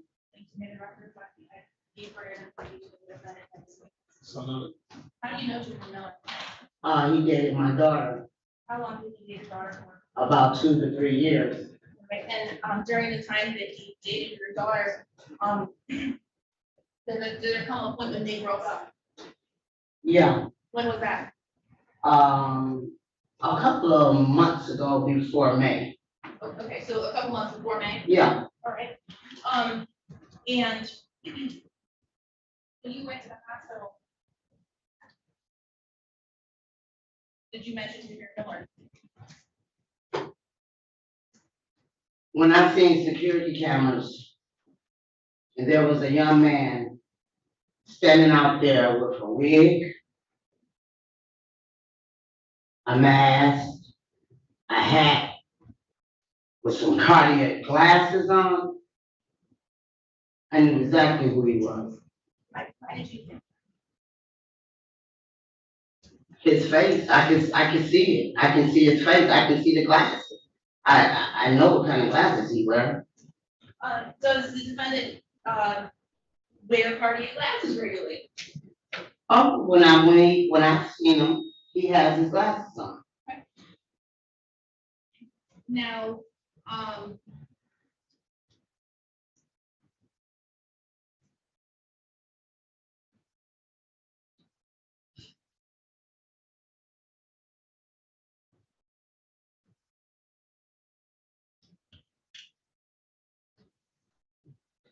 were you aware of any phone numbers on that day that were associated with Mr. Miller? Was I aware? Say that again. Did you know any phone numbers that day that were Mr. Miller's phone? On the person? No. And did you know him at all on any sort of Instagram or Facebook or anything? No.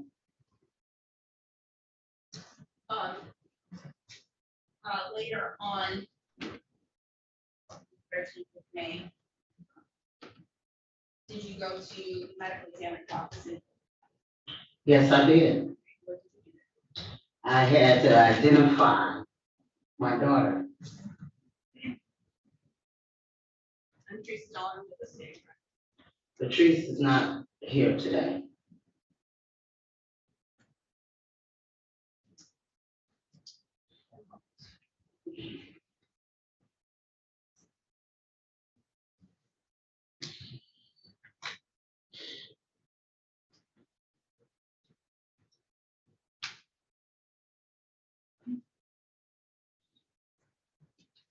Nothing further from the police. Good morning, Mr. Livingston. Good morning. First of all, let me extend my sincere condolences because I'm a mother too. I'm gonna ask you some questions, if at any time you don't understand the question, please stop me. Ask me to rephrase, okay? Yes, ma'am. Now, you were familiar with Mr. Miller because of the relationship with Ms. Wilson. Is that Could right? you repeat that again? You're familiar with Mr. Miller because of his relationship with your daughter. Ms. Wilson. He dated my daughter. And according to you, they said they dated for 2 or 3 years. Yeah, they were there about 2 or 3 years. When you gave it, and I know when you gave your statement, you probably still kind of upset. Is that right? You do remember giving a statement to the police, is that right? If I gave a statement, yes. And you remember being asked questions on 5/13/2023 about 11:35 in the AM? Okay. You, Do I remember? yes, ma'am, I'm asking you, do you remember? Yes, ma'am. Okay. So when you were asked questions, you understood the questions that were being, we're trying to move. Can you hear me? Okay. I can hear you. Okay. When you were asked questions, you understood the questions being asked, and then you gave the answers you wanted to hear. Is that right? Yes, ma'am. Now, you also worked at the DMC at the same time your daughter worked at the DMC. Is that right? Yes, I work at DMC, I work at Harper, and she works at Detroit Receipt. Okay, so would you speak with her pretty much daily? Daily we do. Okay. And you, at that time, when you were interviewed, you weren't aware of her having any issues with anyone, is that right? There was a couple of issues with them in their relationship that I was aware of. Do you remember being asked, do you know if she was having an issue with anyone, and giving the answer no? Yes. Yes to the That question. there was an issue, that she had issues with someone. So did you recall indicating or giving the answer no? No, I don't recall that. Can I approach the witness, Your Honor? Okay.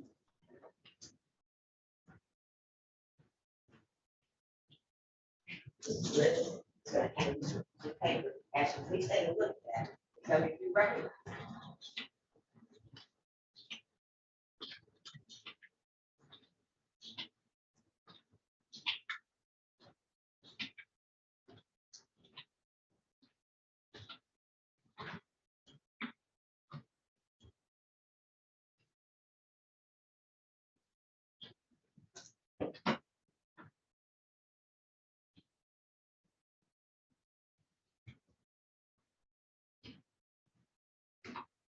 I can't read this. The question down at the bottom. I see everything else. But what is it?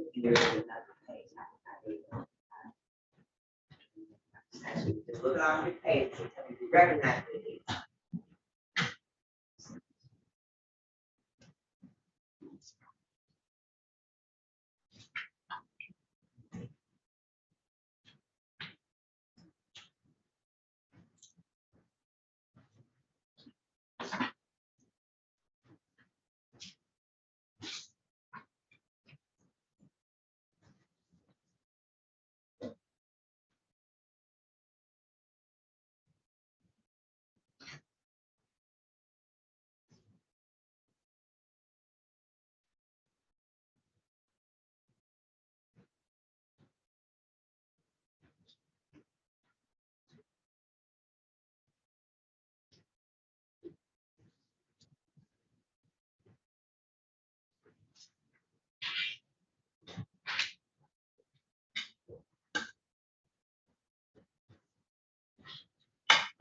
I recognize it.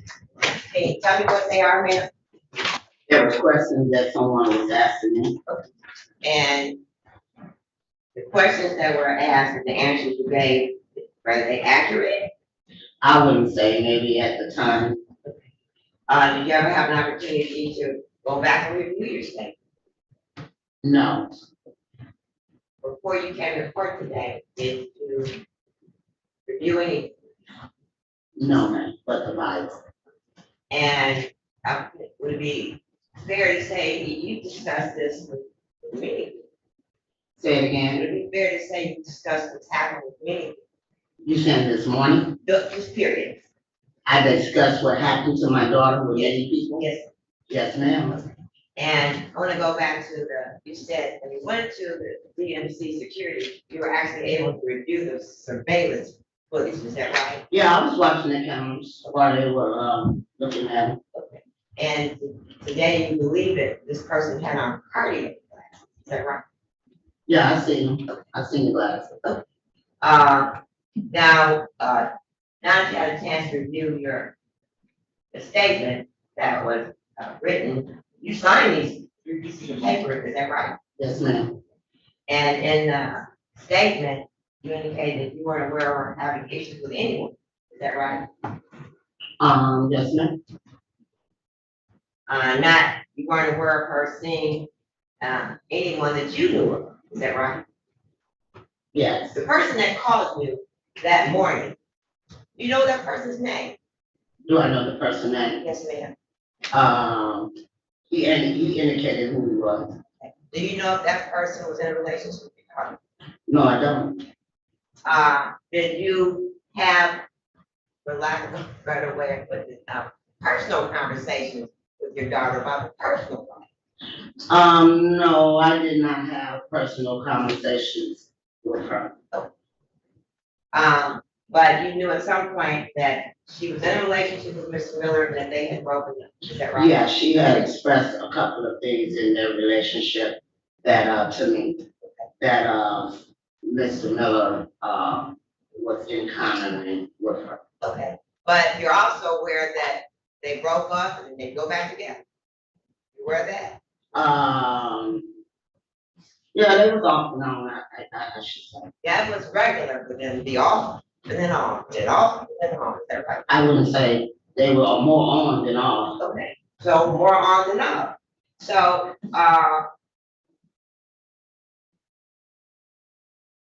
as far as you knew, their relationship was fine, right? No, I didn't say that. I said she had indicated some things that she had going on with, Mr. Miller. Mr. Miller has even called me on certain occasions about some of the things that were going on. From your conversations with Mr. Miller, regarding the relationship with your daughter, did it appear to you, ma'am, that he cared very much? Did he care? Yes. He was just childish. Did he care very much for your daughter? No. So, but you have spent time with Mr. Miller, holidays, is that right? Maybe once. Christmas of 22 and Thanksgiving of 22, right? Maybe Mr. Miller been to my house once or twice. Would that have out been of 3 years that they have in common?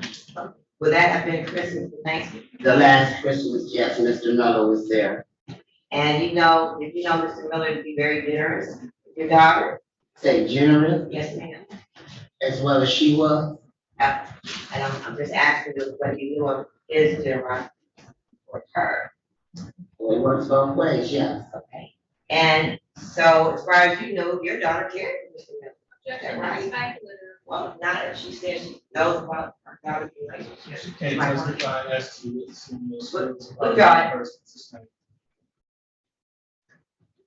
There was no history of violence that you were aware of, is that right? There was an incident that she had, talked about a couple of times with me when Mr. Miller went to her home. She was at work, he was at her doorbell. It was on crime and a D. It's been reported to Bradford Police. There was times, they would talk about her license plate getting taken off her vehicle at work. I asked her, did she report it? Yes, she did. Okay. Well, do you remember being asked a question, any history of violence? Do you remember giving this answer? Not that I know of. I said, it's violence. Violence is someone that's hitting you. But incidents are different from violence. Okay, well, when you were asked the question, you were not prevented from elaborating by a police officer, were you?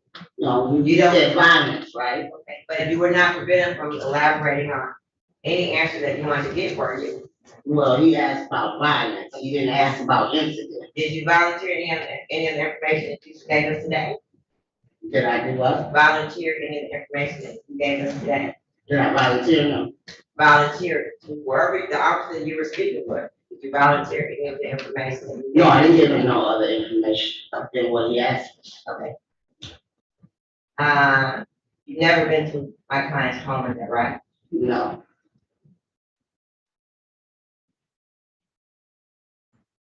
When you were asked by the officer, did your daughter talk to you about your relationship, did you indicate no?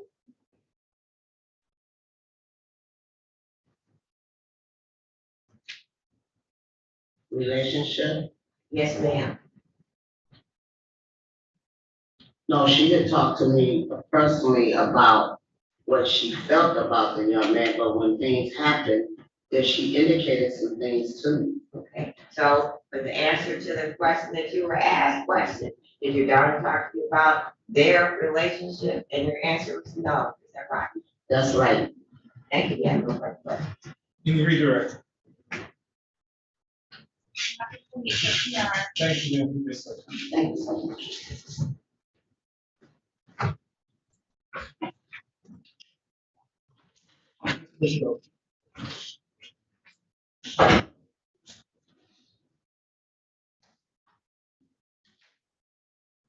What happened to this question?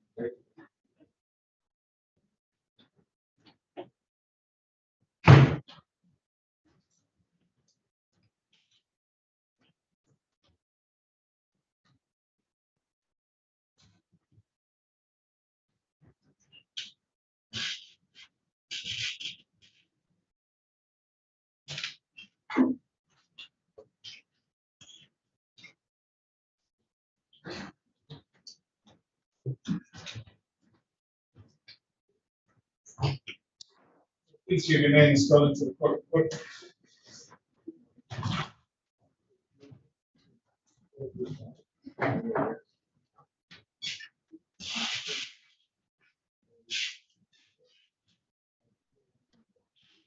Raise your right hand. Do you swear or affirm to tell the truth, the whole truth, and nothing but the truth, so help you God? Thank you, sir. Please have a seat. Witness box.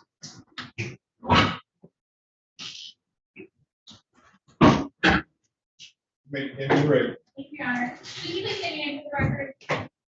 Officer Julian T9, Officer T9, what is your current occupation?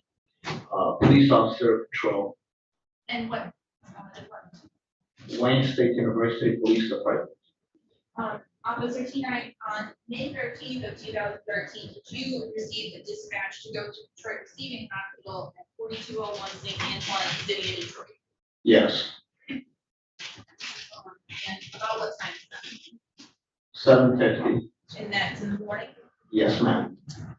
When you arrived at Detroit Receiving Hospital, what did you do first?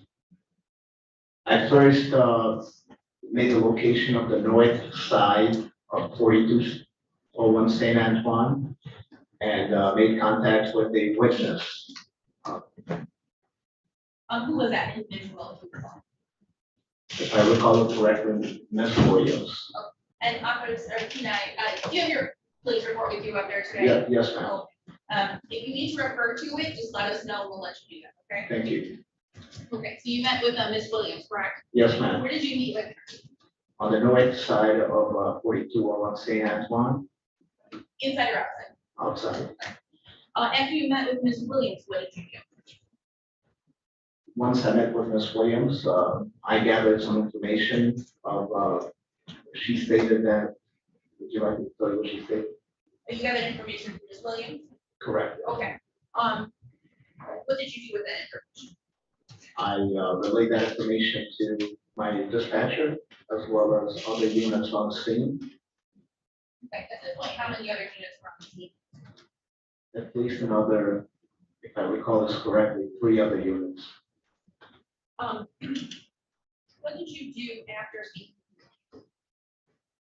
I went to the DMC Command Center. And where is that? That is inside of Detroit Receiving Hospital in the basement area. Once you go to the command center, who do you meet with there? Come again? When you go to the command center, who do you meet with there? I met with the command center staff. I got their names. Okay, but with looking at your report, to refresh your recollection as to the names of the individuals in that proceeding? I don't recall the names. Was looking at your report, help refresh your recollection about those names? It was two security guards, so not that. Would looking at your report though help you figure out what Oh, those names looking are? at the report, absolutely, I'm Okay, sorry. just take a minute and look at it and then let us know when you're done. Yes, Sergeant Benjamin Coyote and Sergeant Larry Brennan. So you met with those two individuals at a command center at security office for receiving, right? Yes, ma'am. When you're there, what do you do in the security office? I made notifications to notification and control. I informed my lieutenant of the situation. I made contact with another witness or another person who knew the victim. I notified Inkster Police Department. I called. Tell me, why did you notify Inkster Police Department? Once we gathered more information, I wanted the Inkster Police Department to go to the victim's house to see just in case that the individual who just took the vehicle from the location might have gone to the victim's residence. Okay. Now,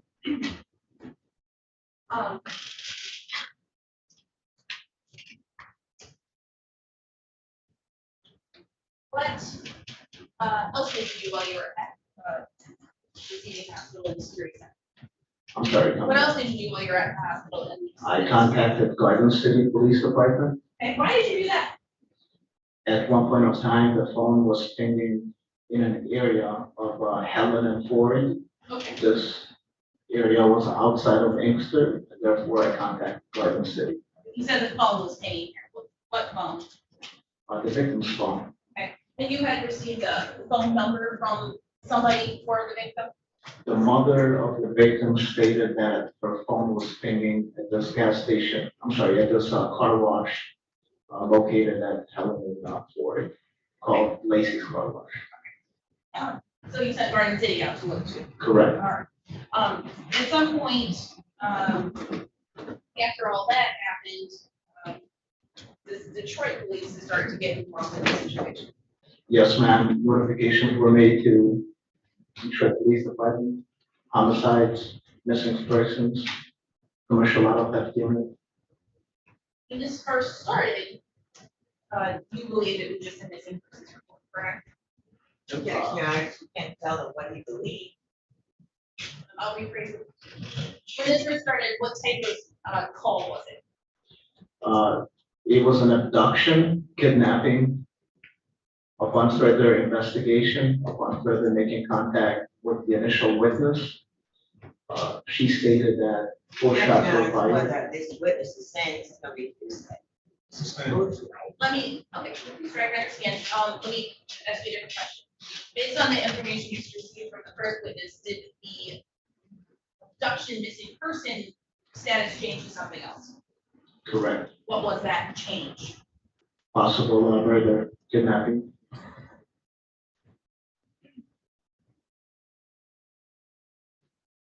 Now, at some point in time, do you make contact with Ford Motor Company? Yes, ma'am. What was the purpose of that? In attempt to locate the vehicle. And what type of vehicle were you looking for? If I recall this correctly, the year 2023 or 2022 Lincoln Nautilus. If you would like, I can refer back to the report, the exact year. With referring back to your report, help the recollection is the year of that. Yes, ma'am.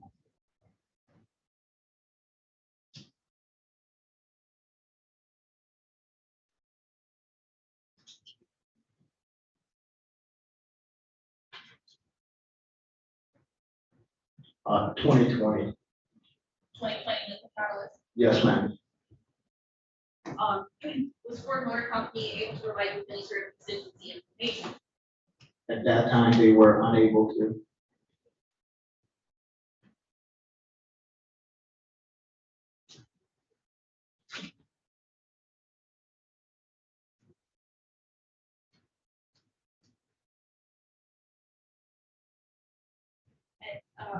a point in time, did you receive information about the junior? Yes, ma'am. What information did you receive about Mr. Come again? What information did you receive about Mr. Miller? The mother of the victim informed me that Objection with the mother. It's gonna be hearsay, it's gonna say what someone else said. But I'm just gonna ask you a slightly different question. You received information about Mr. yes, ma'am. What did you do with the information you received about Mr.? I did further investigation on the name. I did not have a full name at that time, only had a partial Facebook name. And I continue doing more information. Then you ultimately, got to Junior Miller, correct? Yes, All right. When you got to Junior Miller, did you identify where he lived? yes, ma'am. Where was that? Uh, With it looking, do you remember? With, I believe 1280 Helen, but then again, I could be wrong. I would like to refer to the report if I have it wrong. With looking at your report, will refresh your recollection, this is the address. Yes, ma'am. Okay, please refer to your report.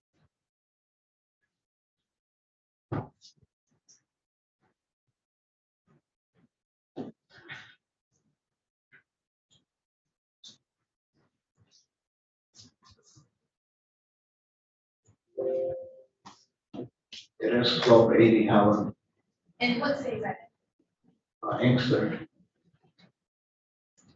in? And you have previously sent the Inkster Police Department to that location? Yes, ma'am. Now,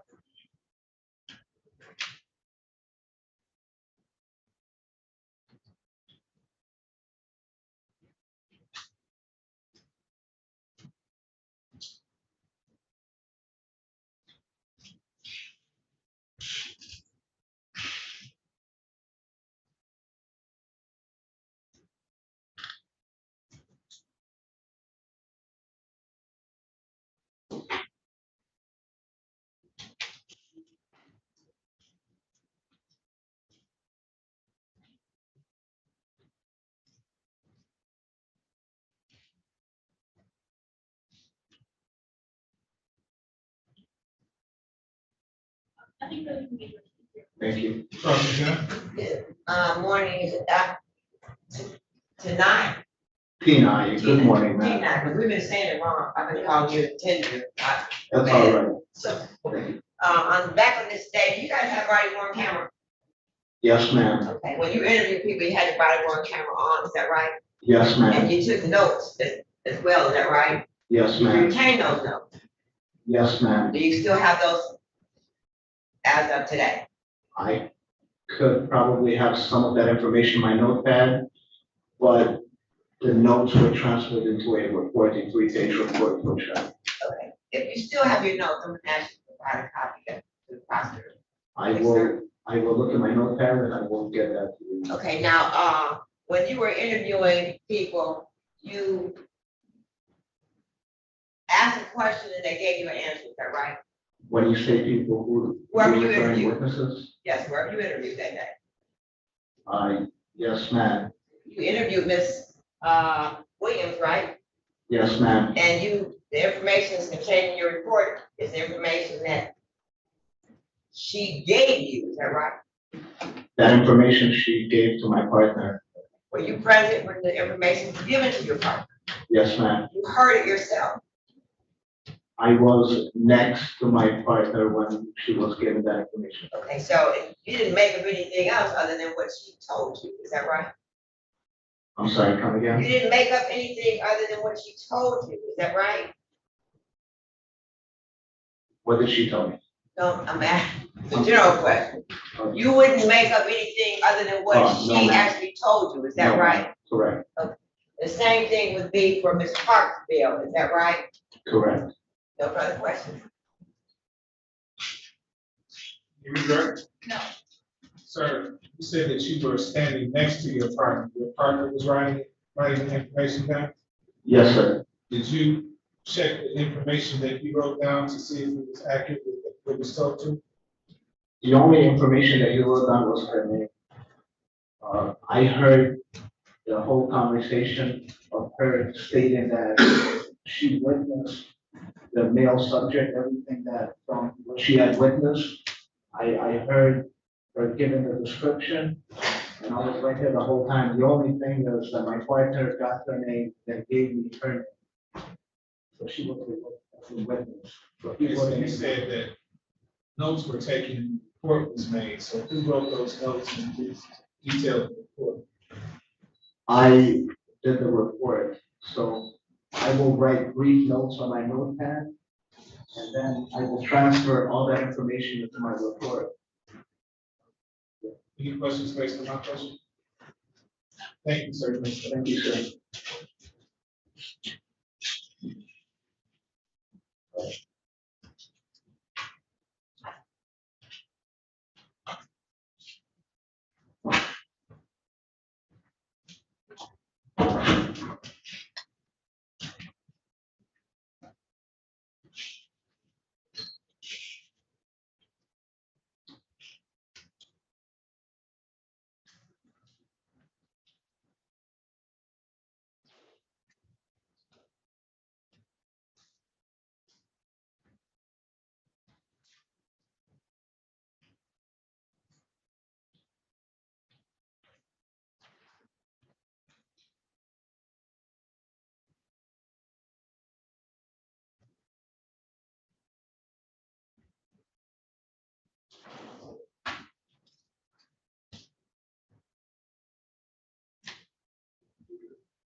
Please give your name and spelling to the young lady seated there.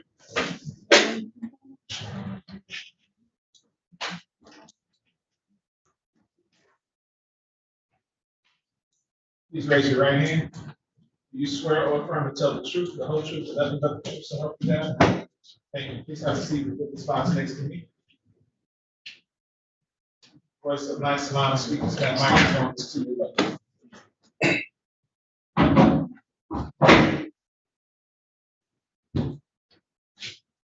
Maybe give me ready. Thank you, Aaron. Would you put your name, please? Lauren Hinkle. And Ms. Hinkle, what is your current application? I'm a forensic technician. For the Detroit Police Department. What is a forensic technician? We respond to crime scenes and process the scene through methods. How long have you been a forensic technician? About a year and 8 months. And did you take some sort of training? Yes. What was that? Correct. We attended a evidence technician course at the Schofield College. It's about 80 hours. Now, I'm going to direct your attention back to May 13th of 2023.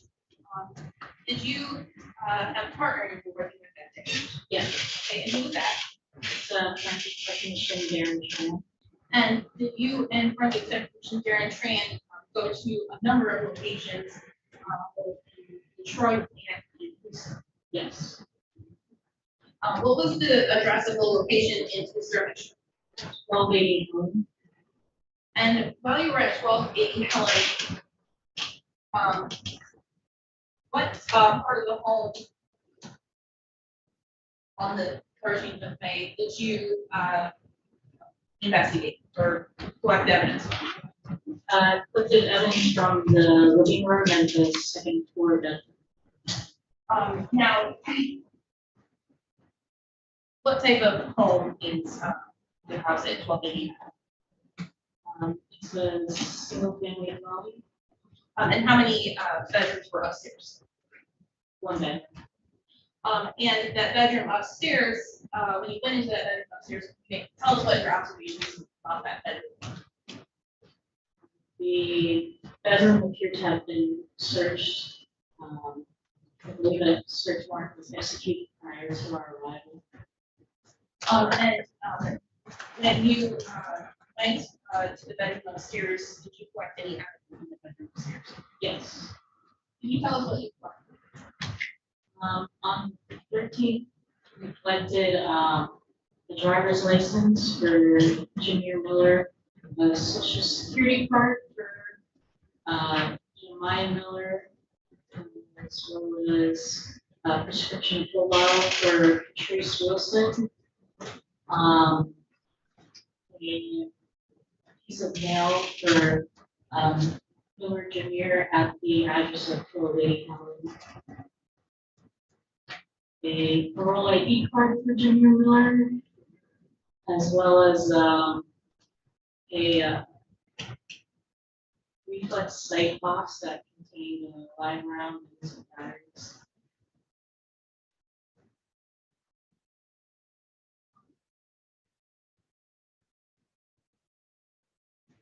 We were also there on the 14th. Okay, that was what I was gonna ask. So on the 14th, you went back to the house, correct? Correct.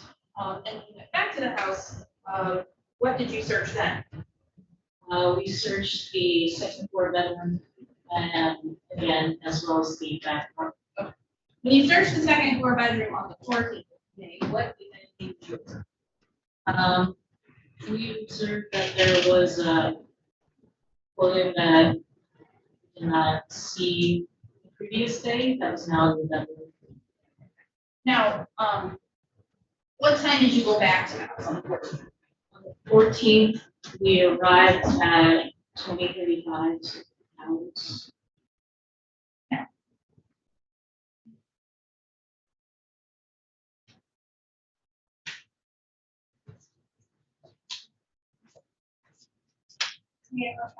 Okay. And then you both exhibit 5 through 13.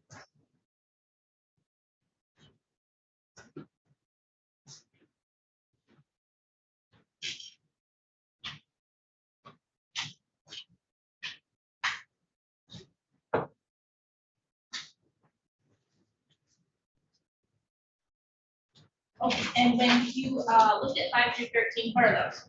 These are pictures of the scheme item. Okay, and this is from the 14th?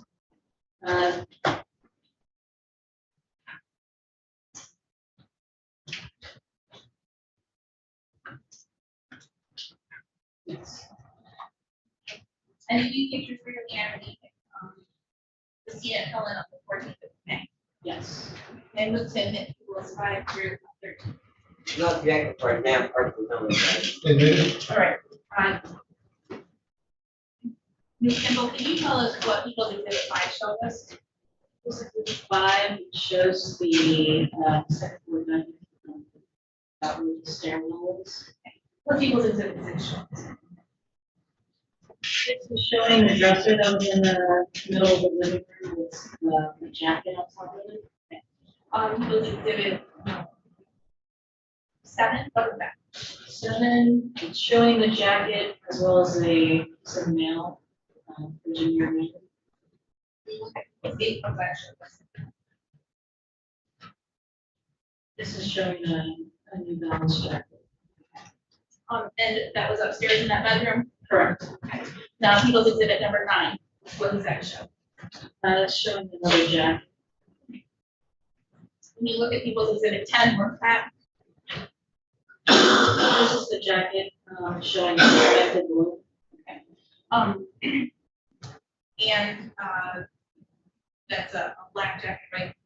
Yes, a black New Balance jacket. Now, Yes. okay, People's Exhibit 11, what does that show? This is showing us gas with the suspected wound.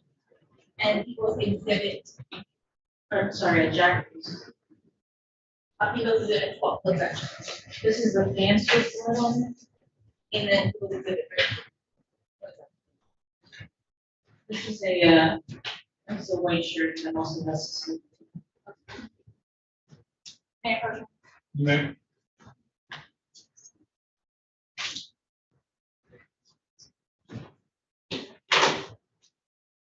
Now, when you were there on the 14th, did you do anything outside, or was it just that you did the stuff outside on the 1st? We did stuff outside on the 14th. 14th as well? Okay, and so on the 14th, did you find anything outside that you collected and sent it? Yes. What did you you find outside? Outside, we found a black bag with assorted personal items with suspected blood. Where was that black bag? It was in the backyard in a trailer that was at the west end of the backyard.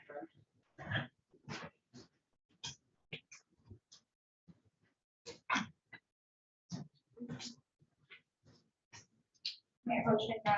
You may. People's proposed 14 to 20.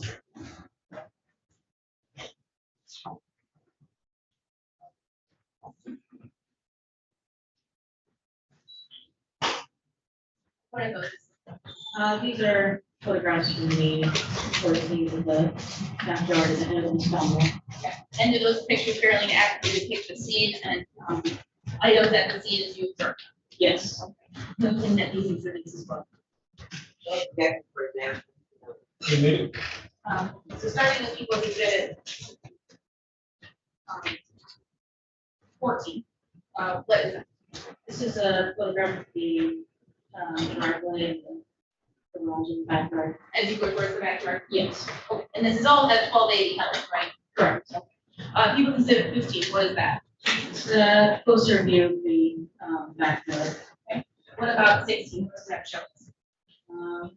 Again, showing the backyard, showing the grassy area of the backyard.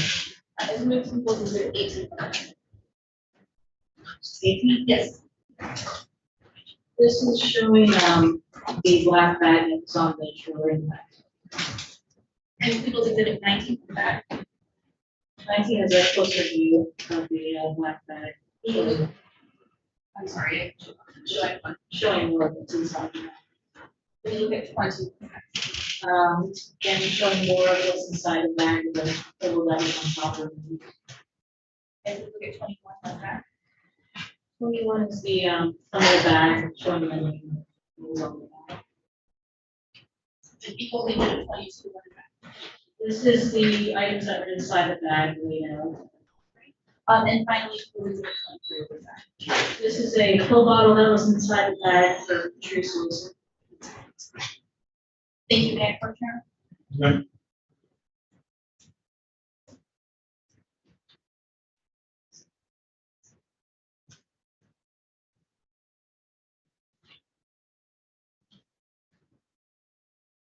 And Ms. Nicole, you collected all these items and placed them on evidence. Correct. Yes.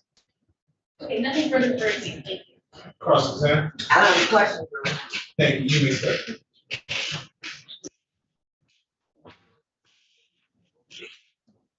Madam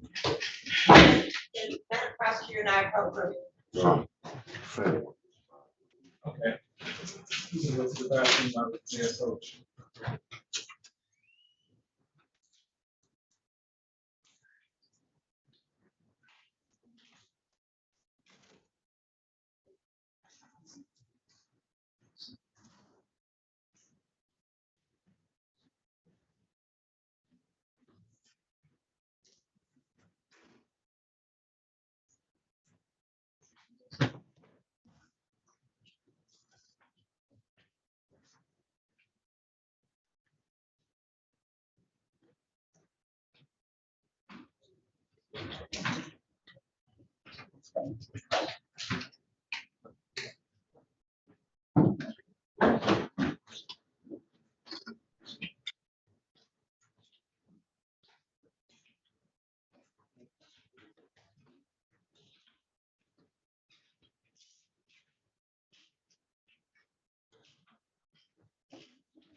Oh, you are.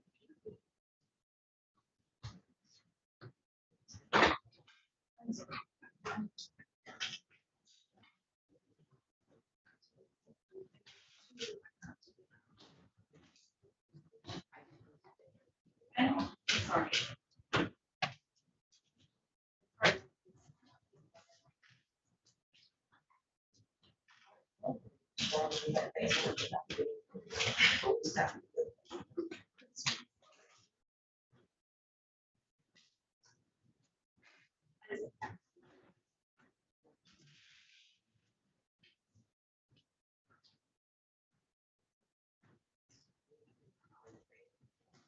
No. I-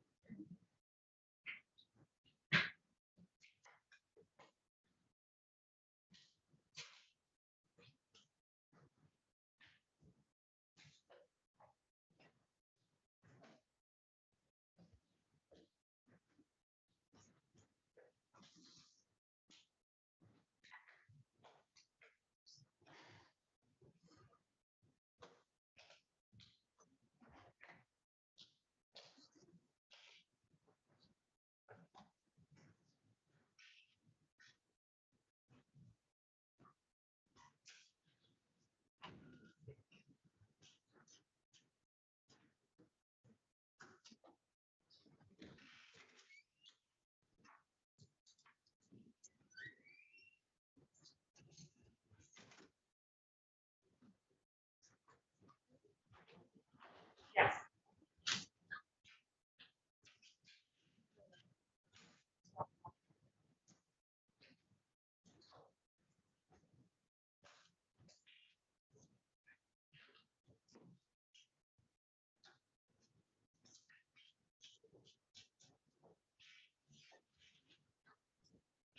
Everybody back?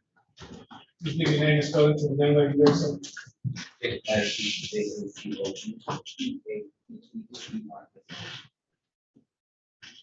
Please raise your right hand, sir. You swear or affirm to tell the truth, the whole truth, and nothing but the truth, so help you God? Yes, Judge. Thank you. So please have a seat in the spot next to me. Speaking to that microphone, this is to your right. Left, sorry. Give me your ready. Thank you. Can you tell us your name Jacob Patterson. and what's your occupation? I'm a police officer with the Detroit Police Department. How long have you been a police officer? 6 years.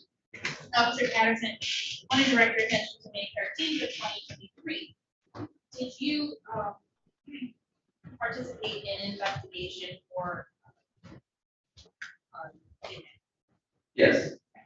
and when you did that, what did you do? I was tasked with the homicide task force with the Detroit Police Department in locating a victim as well as a possible suspect. All right, and were you looking for any type of vehicle? Yes. What type of car were you? 2020 Lincoln Nautilus. And ultimately, did that vehicle get found? Yes. Where was it? In Novi. And approximately where in Omaha?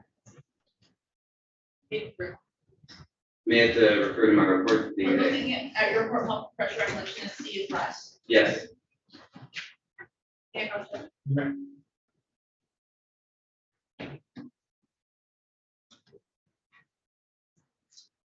It was 252 Picnic Court in Novi, Michigan.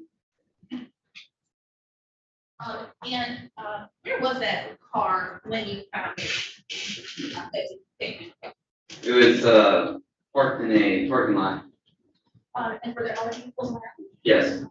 About what time did you find Approximately 21:06 hours or 9:06 p.m. it? When you found that car, what did you do? Well, I was advised via radio to go recover the vehicle. Myself, along with my partners and other assisting TSS units, made the location. What's a TSS?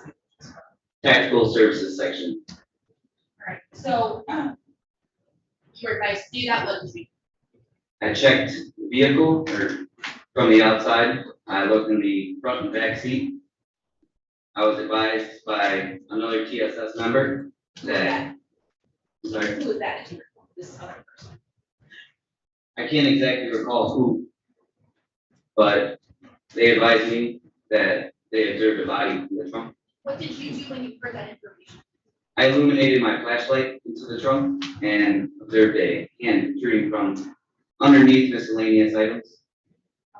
Now, when you say the trunk, I mean, this is a Lincoln Nautilus, right? Correct. Okay, so it's a smaller SUV, right? Correct. So you say the trunk, what part of the car are you specifically talking?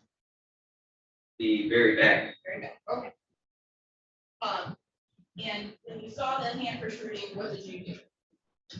I notified supervision. Okay, and anything else? I held the scene until homicide task force made it, as well as evidence techs and medical examiners. And at that point, at what point did the car, enter? Were you still there for that?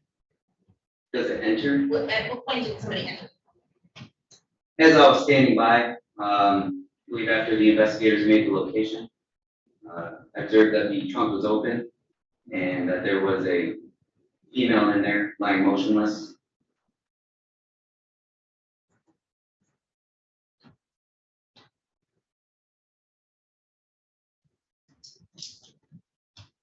Nothing further on this. Thank you. I have no questions. Thank you, sir. You may start. Thank you. Oh, I do have one question, sir. What day was it that you found this vehicle? May I refer to my report? Yes.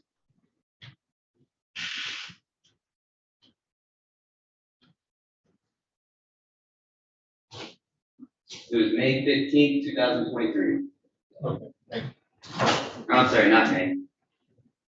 Your Honor, may I ask a follow-up question? Go ahead. Okay, Officer Patterson, you testified earlier that you went to the location on May 13th, right? I believe it was 13th, yes. Okay, you just testified you found the car on May 15th. It was, made a mistake, I misread it. It was May 13th. My apologies. All right, thank you, sir. You may start. Thank you.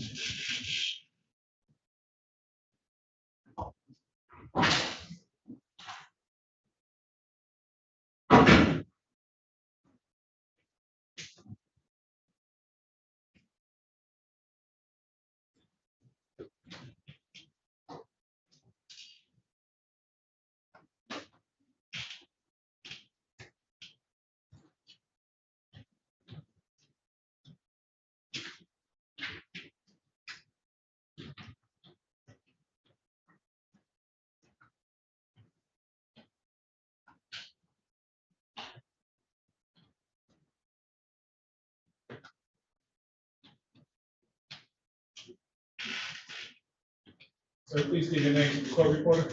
Yes, Alexander Martinez, ALEXANDER. Please raise your right hand. Do you swear or affirm to tell the truth, the whole truth, and nothing but the truth, so help you God? Yes, I do. Thank you, sir. Please have a seat with the spots next to you. You may begin when you're ready. Thank you, Your Honor. Can you tell us your name for the record, please? Yes, Alexander Martinez. What is your current occupation? I am a detective trooper with the Michigan State Police assigned to the Homicide Task Force. And Detective Martinez, want to direct your attention to May 17th of 2023. Did you go to Helen Street to meet your trooper? Yes, I did. Who were you working with that? I was working with other members of the task force, members of the Detroit Police Department and Michigan State Police. Now, when you went to that location, did you meet with the residents? Yes, I did. Who was that? The resident was Mary Miller. And did you see Ms. Miller arrive that day? Yes, I did. What type of vehicle did Ms. Miller arrive? It was a blue Mazda SUV. Did you notate the license plate of that vehicle at that time? Yes, I did. Okay. And then what was the license plate of it? It was a Michigan license plate of 02925 R as in Robert, F as in Frank.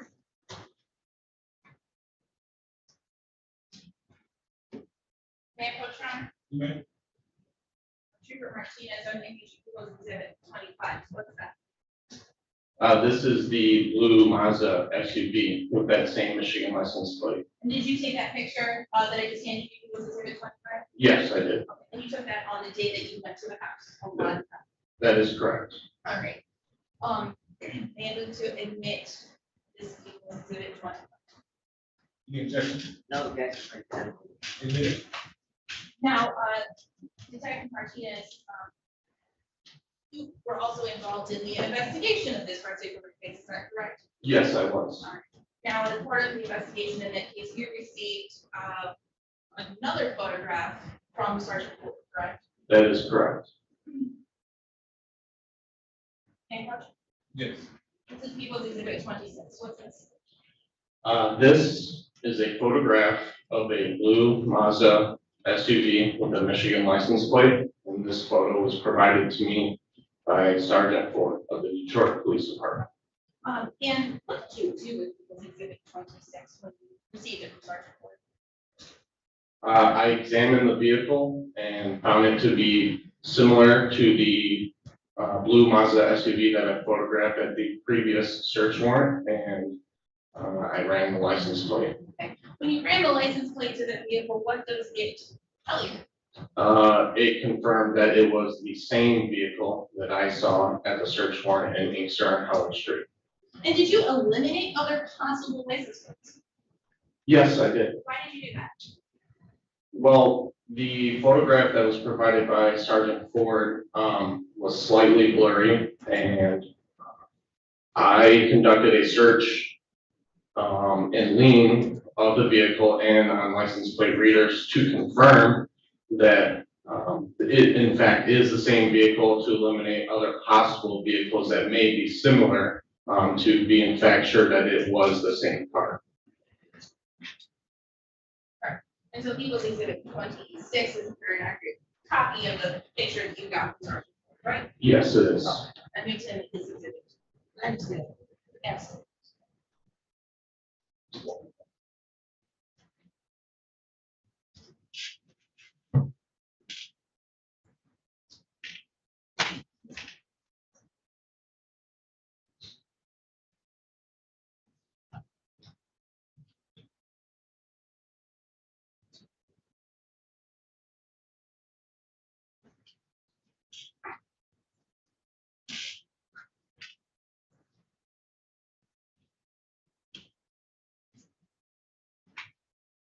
Understood. Any objection? None for damn purpose. Admitted. Any motion? Yes.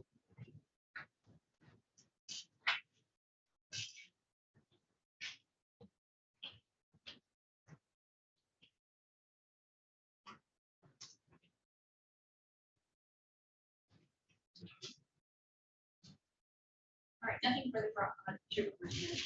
Cross-examine. I have no question. Thank you, sir. Yes, sir. Thank you. Have a great day. Thank you. You too.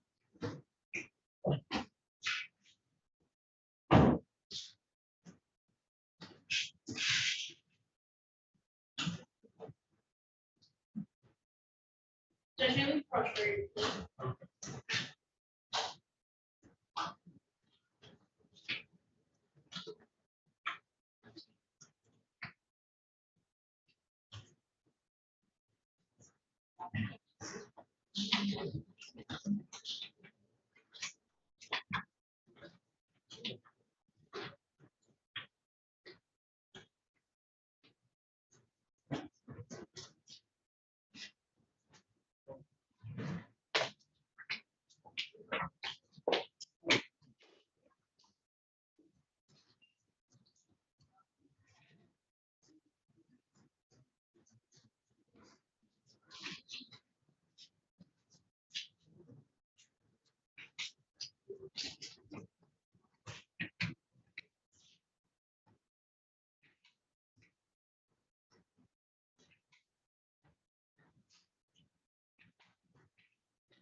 Raise your right hand. You swear or affirm to tell the truth, the whole truth, and nothing but the truth, so help you God? I do. Thank you, sir. That's the word stops.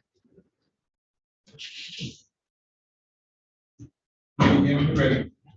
Thank you, Your Honor. Can you tell us your name, please? Paul Warner. What's your occupation? I'm a sergeant with the Detroit Police Department. And how long have you been with the Detroit Police Department? 27 years. And Sergeant Warner, what are you assigned to do?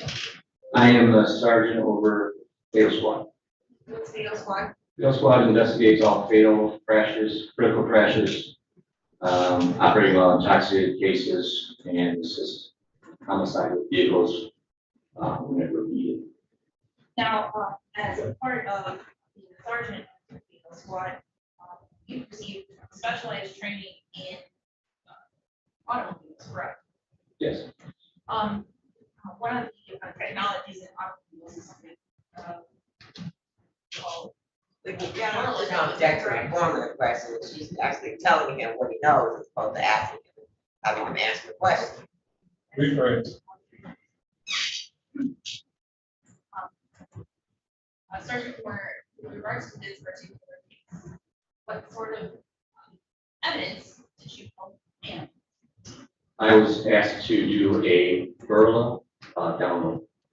Tell us what Barlow is. Burla is a software hardware where you connect to the vehicle and get data from a module, infotainment module, which records within your car what the person has connected to the car, and for the outside world to the car. And were you trained? I was. When were you trained? November of 2018. And when you did that training, could you describe that course? It was a 5-day course where I was taught the software and hardware. I had practical applications to remove modules from the car, break the modules down, and download the data from the infotainment center. And did you receive any sort of certification at the end of that training? Received a certificate of completion. Have you analyzed, as you're in your job responsibilities, other vehicles, or vehicles to be as part of the purpose? Yes. How many? And they 69 acquisitions. And have you ever tested them? No. Now, you testified as an expert before. In other fields, yes. And how many times have you testified as an expert in these other fields? Over a dozen times between 36 and 3rd Circuit. And what other fields have you been qualified as an expert? And That's not a actually, relevancy to what other field, if he's only here to testify about Berlin, whatever else he's been qualified to testify and is expert, not relevant. Sustain. No. Yeah, I actually qualified Sergeant Warner as an expert. What here? Yes, so, Berlin's a private corporation, correct? it is. And it has its own software, correct? Yes. And you come to some place to be trained for a period of 5 days, is that right? Yes. And then you're issued a certificate of completion. Yes. Is there some follow-up to the training from 2018? There's seminars online that I have watched and I guess you could say attended. And there's out-of-state training that I have not attended that you're allowed to participate if you choose to. Okay, so I want you to tell me about this number of seminars that you have actually participated in online, and is there a certification issue when you complete that? There were no certificates on that. It was basically seminars, webinars from the company giving new details to the software and hardware. When? I can't give you those dates. Was it in the past year? There was probably one in the last year, yes. They normally do them periodically. You think you've just done, how many do you think you've done? Of the webinars? I would would say 4 or 5. And how long are they in, that's average? I believe they're right around a half hour to an hour. Half hour to an hour? Yes, depending on the subject. And you said, so is there specialization within the Burla technology? I'm sorry, I didn't hear the first part of Is the there question. some type of specialization within the Burla technology? Specialization? Yes. I'm asking, are there subsets or is it just only one type of course and no additional courses? It's one course because it's their software and hardware that we're connecting to cars. So the updates would be if more cars came online where they are now available for us to download. Okay, that's what I'm asking. Are there, you do have to have some type of continuing education as it relates to this particular software. Is that right? The hardware and software has not changed since I've taken the course. It's just we've added additional cars, I guess, to the list that are acceptable. And the Nautilus is one of those? I'm sorry? Is the Nautilus one of those? The Nautilus was supported.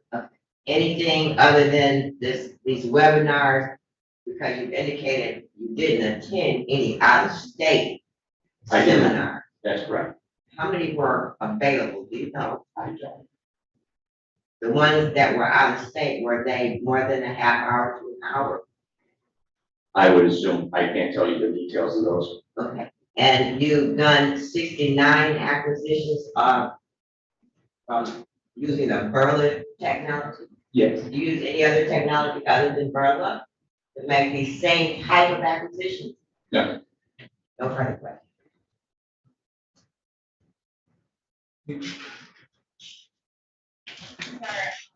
I tendered him as an expert.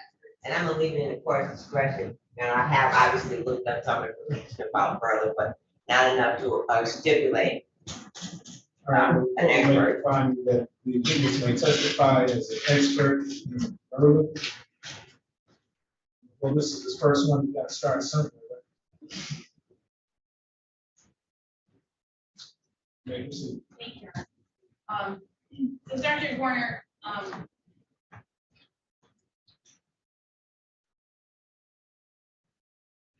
in this particular case, you received a search warrant to conduct a road acquisition on that. Yes. When you got that search warrant, what did you do? I went to our evidence facility and entered the vehicle and removed the module. And when you say you removed the module, tell us what you did. I entered the vehicle. I had to take trim pieces off and I removed, I guess, just basically the radio. The module was located behind the radio. What do you do with that module? I placed that on evidence. After you place that module on evidence, what do you do that?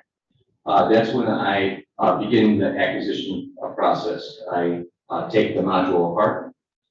There's a motherboard inside that module, and I use the Burla hardware to connect to it. And where do you do My office. when you connect the Burla hardware to the Nautilus's module,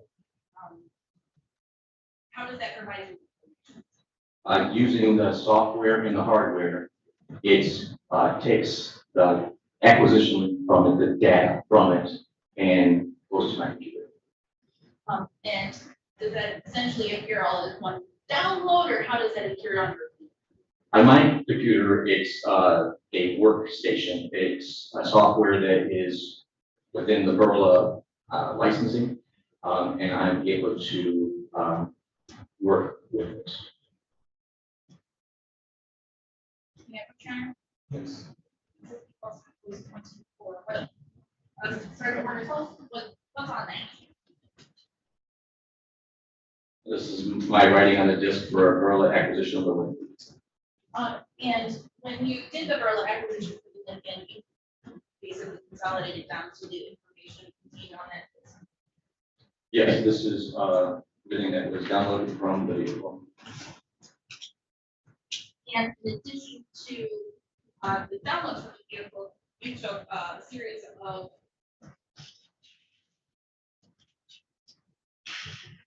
stills or still maps from that information, is that correct? Yeah. How would you describe what took? Within the Burla software, I'm able to take screenshots of some data, meaning the maps.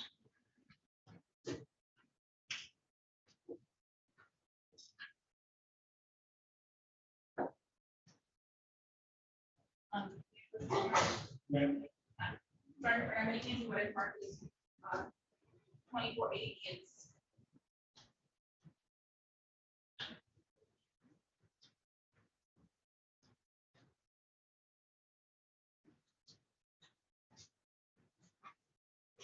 And you look through these documents in front of you. What are those, generally speaking? First page is a title of 2 locations, St. Antoine and Inkster. The other photographs in 24A are the snapshots that I took from my software. And is that fair of all of the paperwork in your lap right now? Maybe yes. Yes, this is ones I previously looked at in the home. And those are all snapshots you took from your Burla acquisitions. Yes. All right. So when you download this stuff, you then obviously took snapshots and you tried to analyze the data, correct? Yes. Okay, so you went to May 13th, correct? Correct. Now, when you go to May 13th, 2023, what type of information does that Berlin download give you? It gives me the ability to see when doors are open, doors are closed, engine starts, engine shuts off. It gives me connected devices. It gives me track points. And if there's navigation applied, meaning I put an address into the vehicle, it'll show me that also. So let's start with the information regarding doors opening and doors closing. On May 13th of 2023, did you notate any sort of time around the time of this incident when the doors are opening and closing? I did in my report. Do you recall what those times were? Not exactly. Looking at your report, how across your recollection is those times. It would. Okay.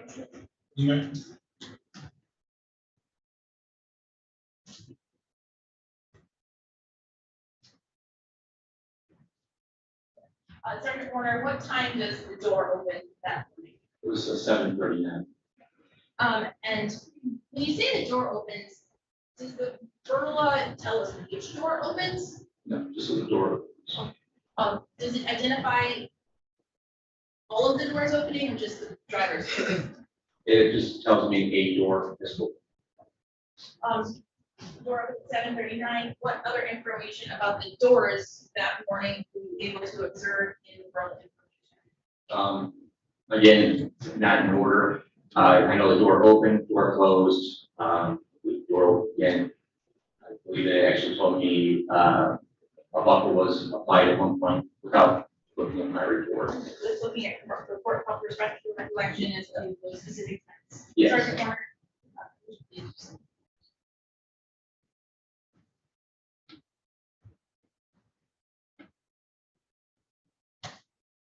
So, door opened at 7:39, then what time did it close? It also closed at 7:39 and so many seconds. Okay, and then, was there a buckle? What time was that? That was registered under the same time, like 7:39:29. And do you have any additional opening of shutting of doors on? Following that, yes. Okay, what happens, when you say following, tell us what to do. After the 7:29, after the buckle is done, another door opens again. Okay, what time? buckle is done? The buckle is applied. Seatbelt. What time does the, door open? 7:39 and 47 seconds. And then does it shut again? It does. Okay. 7:40 and 6 seconds. Is there any more opening and shutting of the doors? Not at that point. Now, in addition to doors opening and shutting, the car gives us, what else? When the engine had been turned on by cranking, shift, reverse, and drive. And did you notate those things before? I did. Okay, so when did the engine turn on?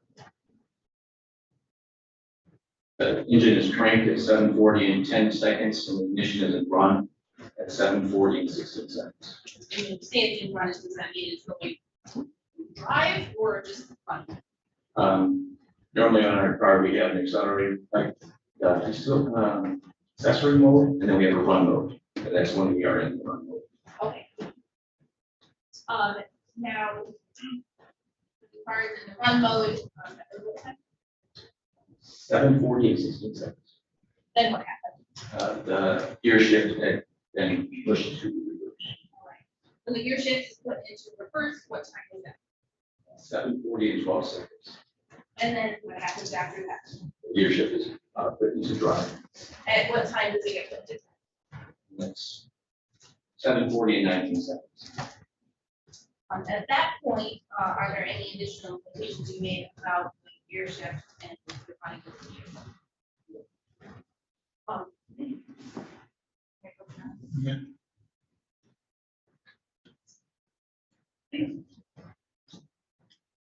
Now,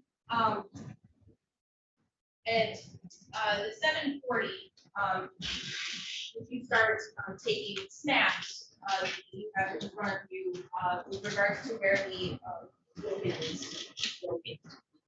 Yes, based off of a track that was identified in acquisition. Okay. And tell us briefly, what is a track?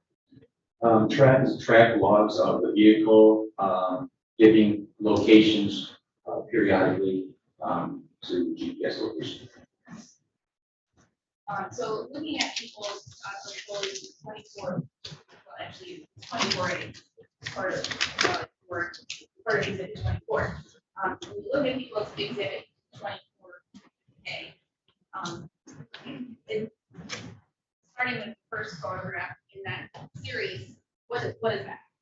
This is a page that has 2 locations on. Okay. And where are those 2 locations? St. Antoine to Windsor. Why didn't you take this? I did not take this one. Oh, I'm sorry. Starting with the first page of it's not. What is this? This is an overall map of that track, showing from general area of St. Antoine to the ending location. And may I publish this on the?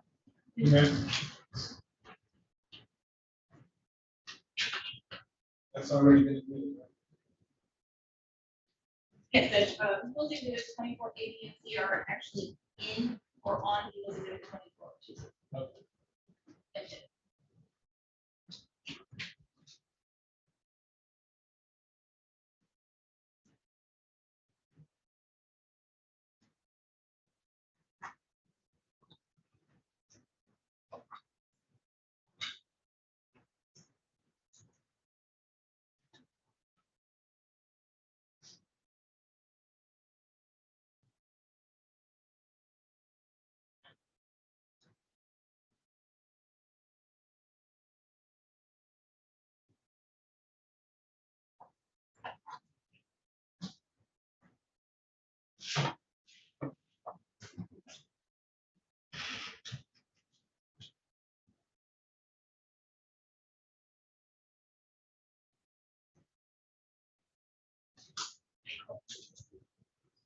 So Sergeant Warner, this is the first page in your packet, right? Yes. Okay, and tell us again, this is from the whole track covered by the vehicle. Correct. Okay. Now,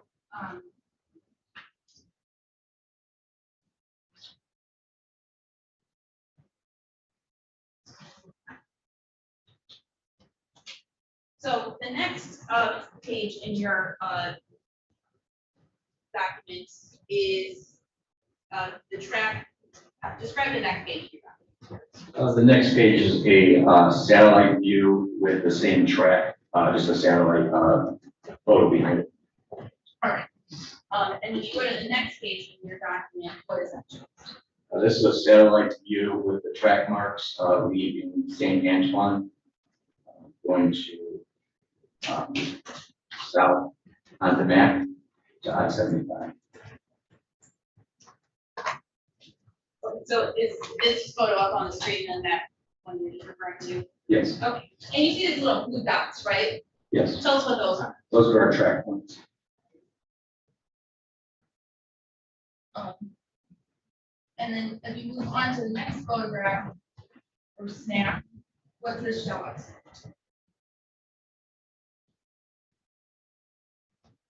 This one is also the same view of coming down St. Antoine's Neck to 75.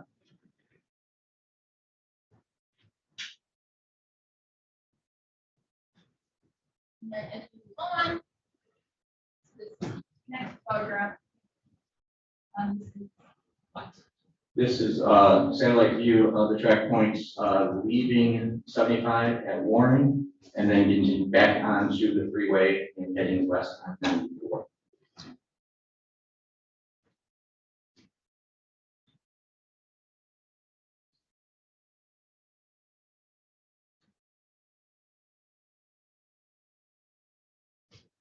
so if you go to the one called Image 94,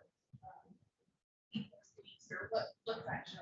This is showing the track points heading west on I-94, getting off at the E-Force exit, and then going north on Easter Road.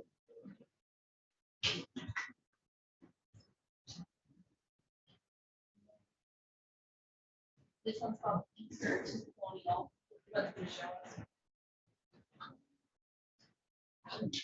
This one here is coming from track points from Inkster northbound, heading west on Colonial. And then it goes down several streets.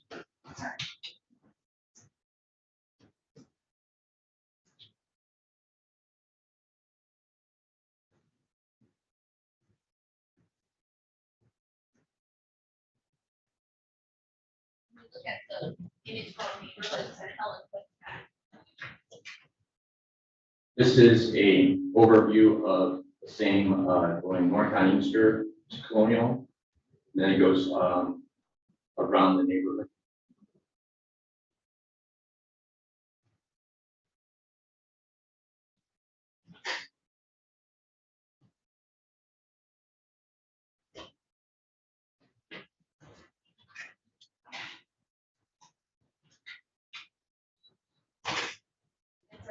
This one's called Helen. What do you show on this? This is a close-up view of the location that was on the prior one with the yellow dot. Yellow dot, or I'm sorry, orange dot, is where the location where a phone was connected to the car through Bluetooth. And as we're looking through the maps that we just looked at, what is the time frame of between all these things? I would have to refer to my report for the actual time. Okay, thank you.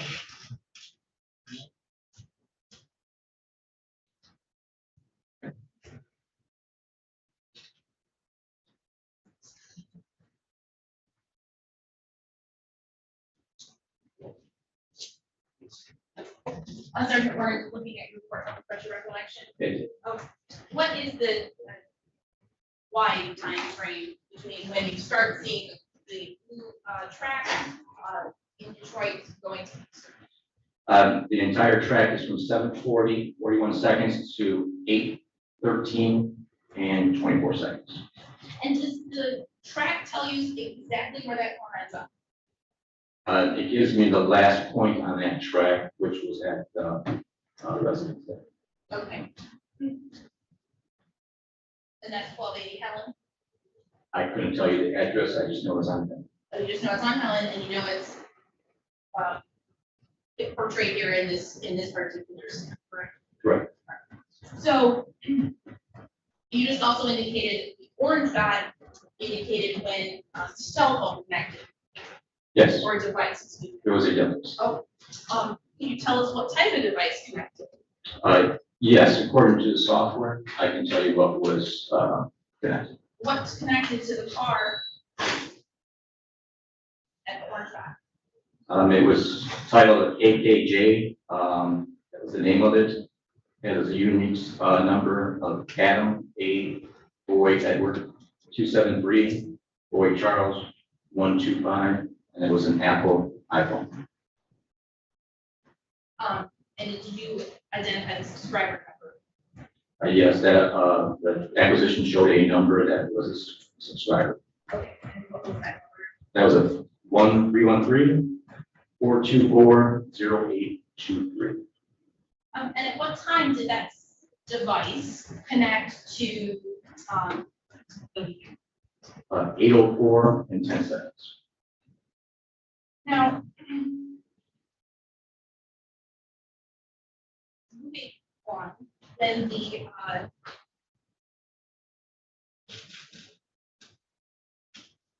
does the vehicle start another track now? Yes. What time does it start next? Okay. Would that help pressure reflection? Yes. Okay.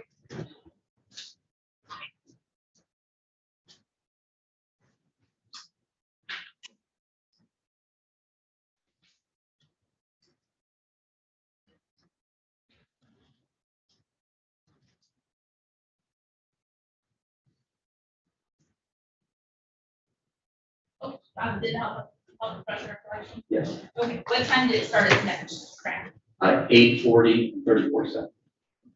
And at 8:40 and 34 seconds, where does the car go? It heads, it leaves Helen and heads towards the Ford Road. And as it heads towards Ford Road, does it stop? Does the track stop?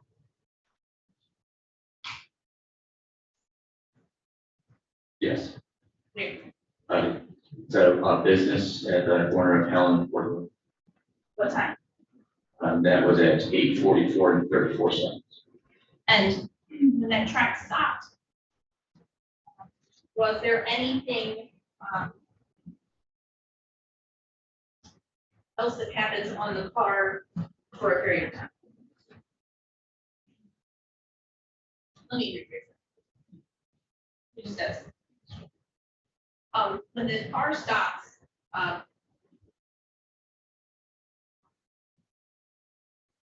long is it stop?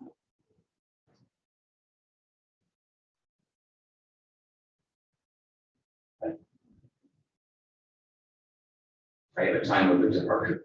Okay, what time was the departure? 9:10 and 4 seconds.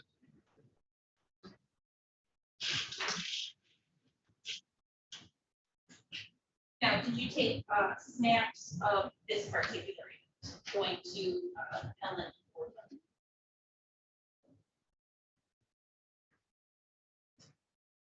Three tracks that I did was the one I just testified to, and then one heading back to Detroit, and then one heading away from Detroit.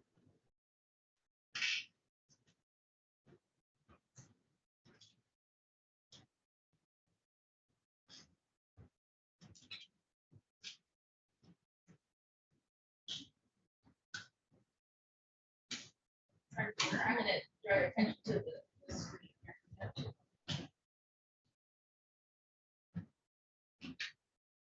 You have that snap.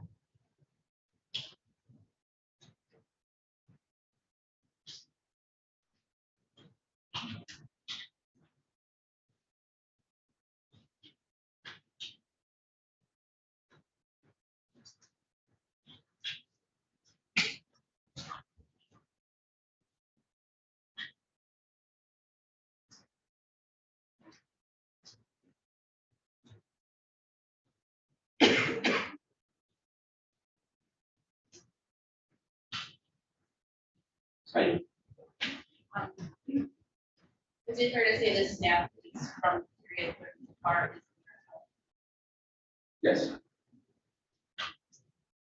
In the time frame you just described? yes. Now, after the car is on at Ford Road.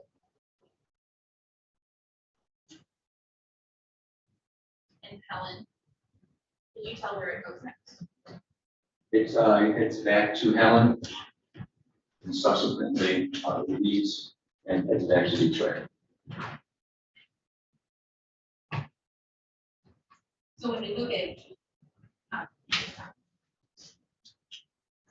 24B, are those the snaps associated and then going back to Detroit? Yes. And how does the vehicle go to get there to Detroit? The route itself. Yes. The person I report from the map on how to go in the streets. Yes.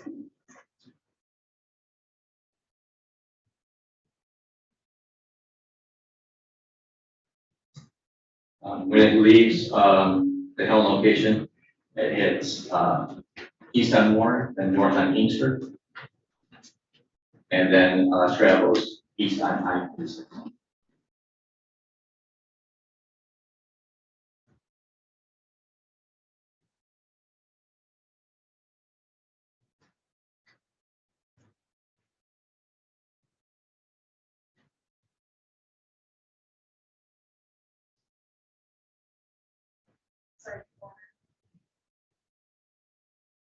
Is it fair to say that the interior image map three is the snap of that entire track?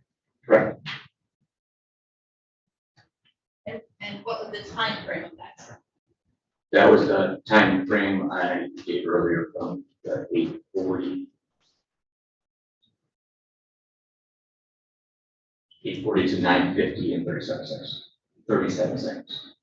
When the car gets back to Detroit, where does it go? It goes back to St. Antoine.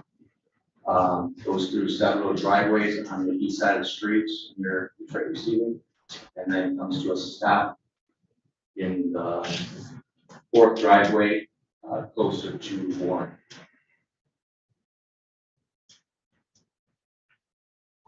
Still talking about the Nautilus? Now, when Nautilus parks in that driveway, how long is it there? Like you refer. During how much pressure? It would. The track that ends on St. Antoine was at 9:50 and 37 seconds. There was another track that was from 9:50 to 21, 9:53, same location. And then the very next track that starts would be 12:27:24 p.m.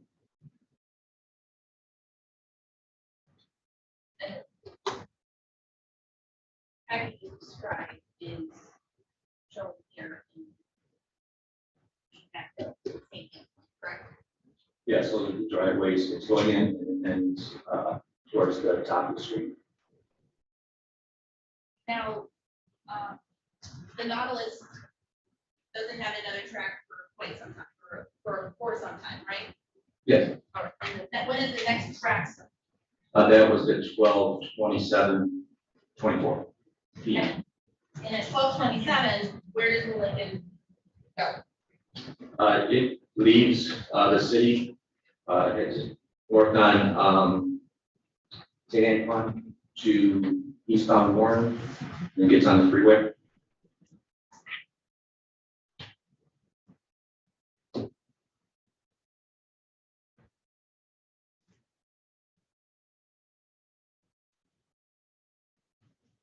And started for okay.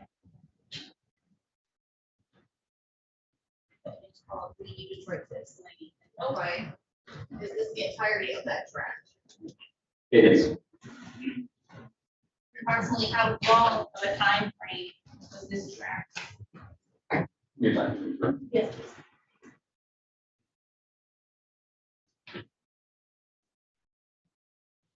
started at 12:27:24, and the end of the track was 2:20 p.m.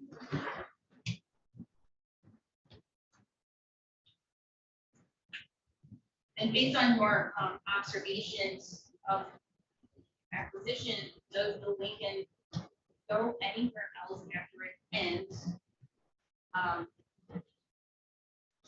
Ends this track?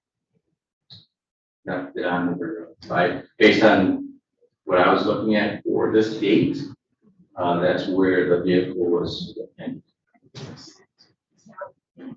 you tell us the address or location generally of where that vehicle ends?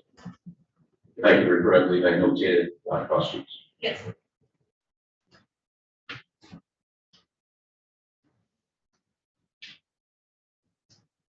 It was, it turned in near Pavilion Drive and stopped on a street called Fireside Court. What's it? Thank you.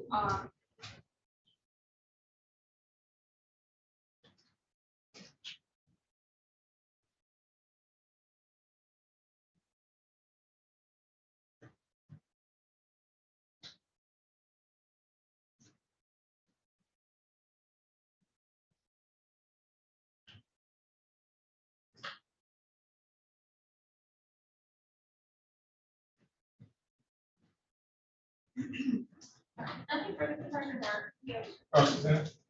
A couple of questions. Sergeant Warner, this is, standard time that Berlin is being reported in, is that right? It's local time, Eastern time. So, I have a question on, you have your report, page 58. And page. Well, no, 60. 0067, that's space down time. I'm sorry. Space. On the engine one, you said that's 7:40 and 16 seconds, is that right? Sorry, on what? On ignition run? Yes, 7:40 and 16 seconds. And then the gear shift is 7:40 and 12. Yes, It's going backwards now. it's in reverse, the gear.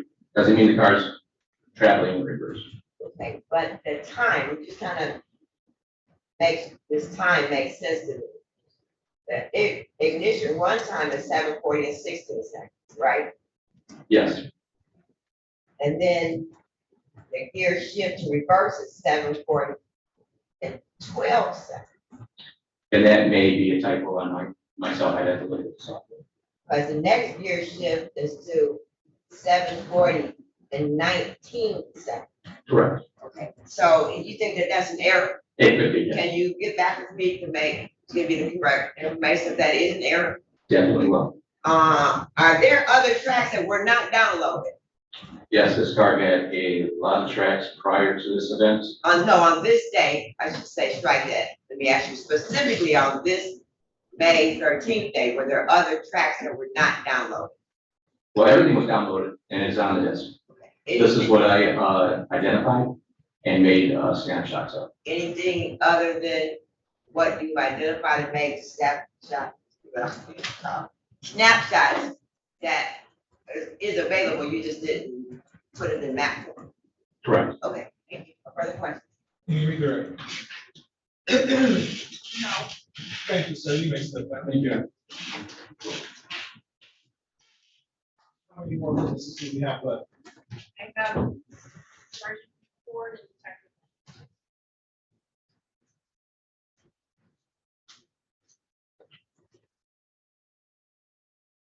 Are they going to be relatively quick?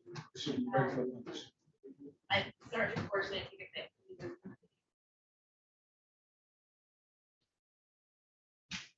Let's come back at 1:30.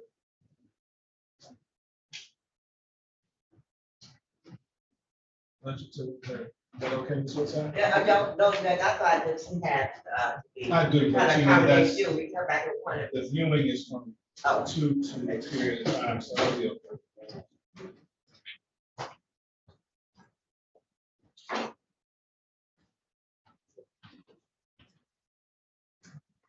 Lunch until 1:30.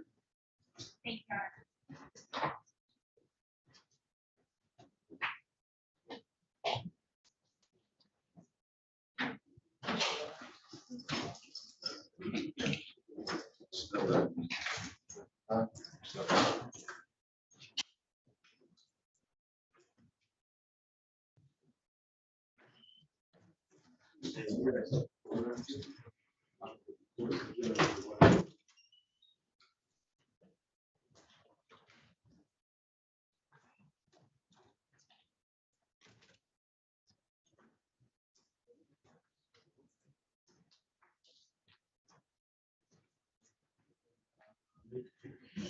you.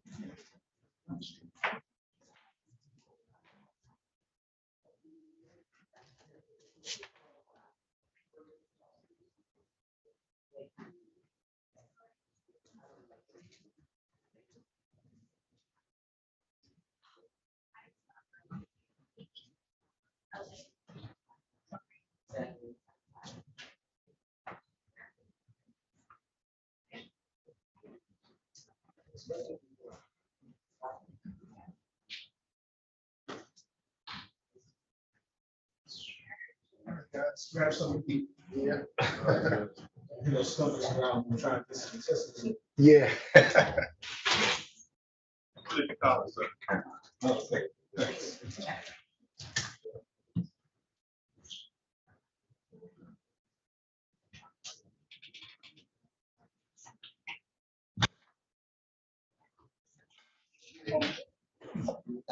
Roll call. What's going on now? I don't know, man. Me and Cindy were almost out of here.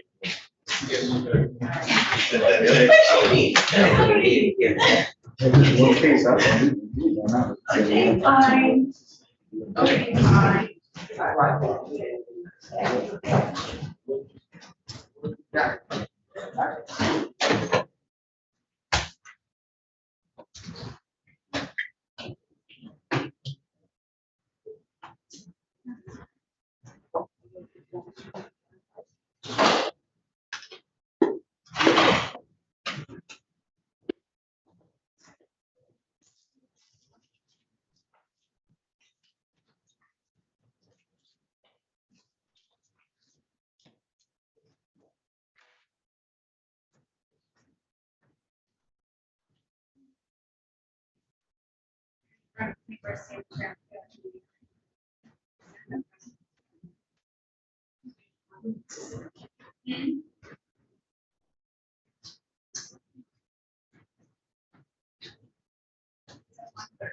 Yeah. You have 2 more minutes. Oh. Okay. So we'll be here. Oh.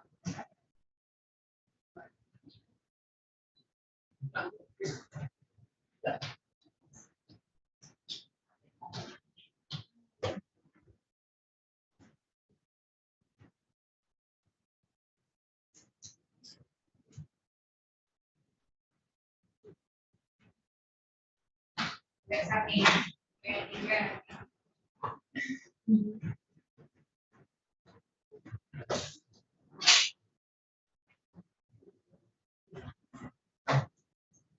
Yep, right here.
Remind me to tell the story, she can't sit with her back to me. So she trails her voice off.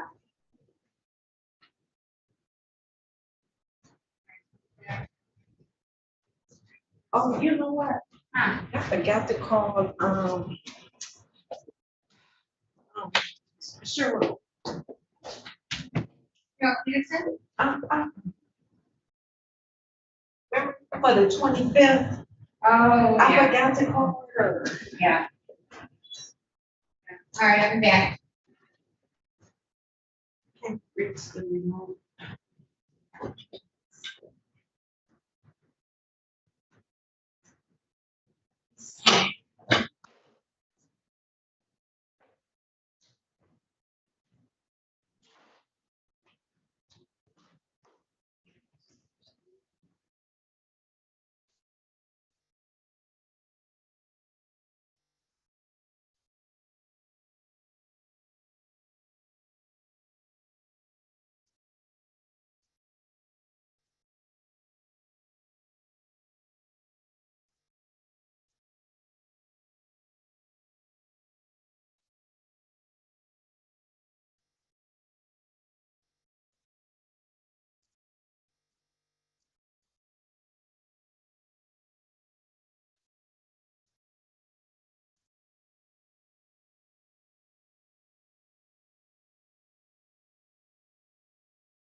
Years ago.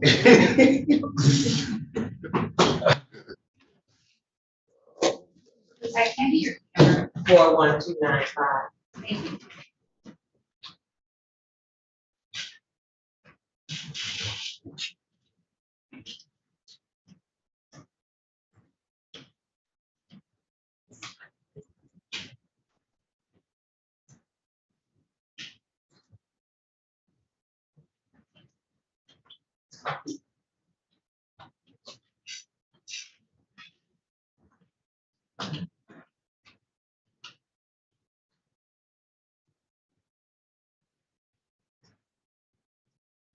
you.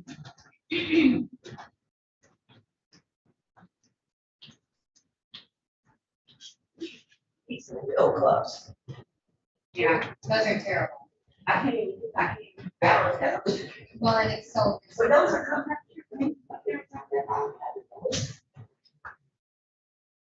I'm the same. Those you can sit down. Yeah. Oh, the other I was ones, trying you just have to the column one? earlier. I was talking about these are really fun things.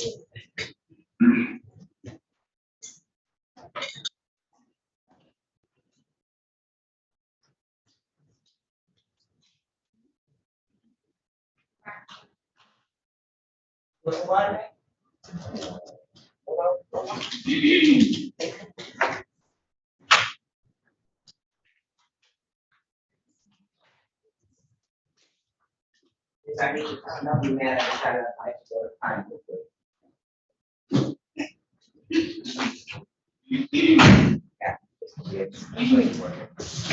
Two things. Yeah.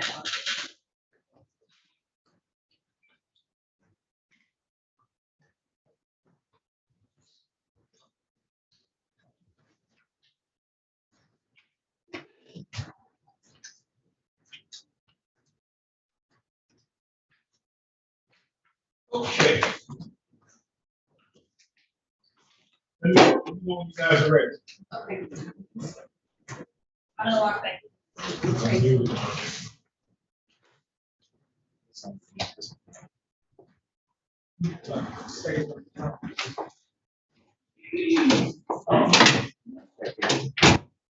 I thought people did it 26. Sure thing. I can have them all, but you might.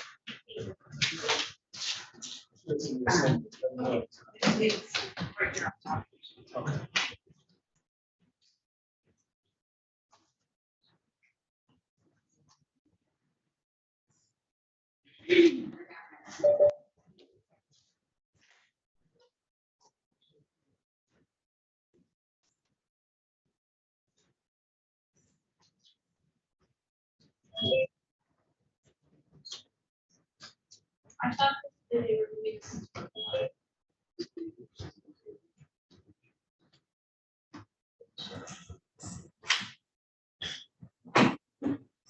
Good afternoon, sir. So I saw you've been with me all morning, but I have no way of knowing who you are because you have your name as Galaxy J2.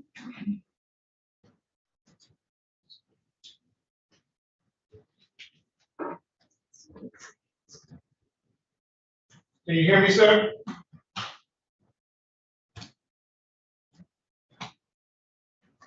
What's your name, sir? What's your name? You.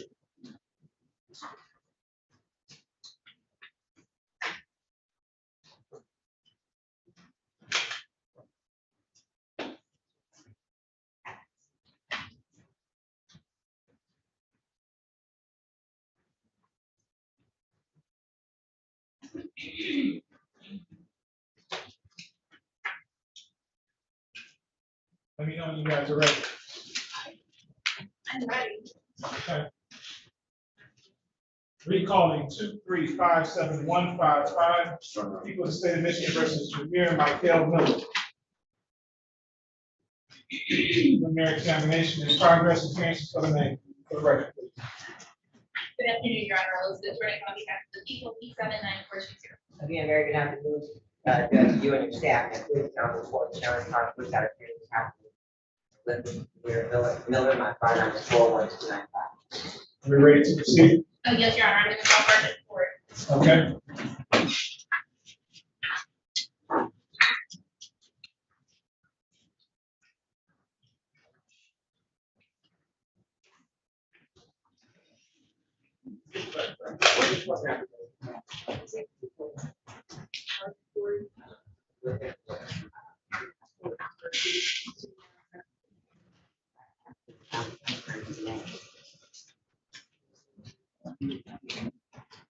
Come on in, sir. Give your name and spelling to court reporter. Please raise your right hand. Swear or affirm to tell the truth, the whole truth, and nothing but the truth, so help you God. Yes, sir. Thank you, sir. Please have a seat.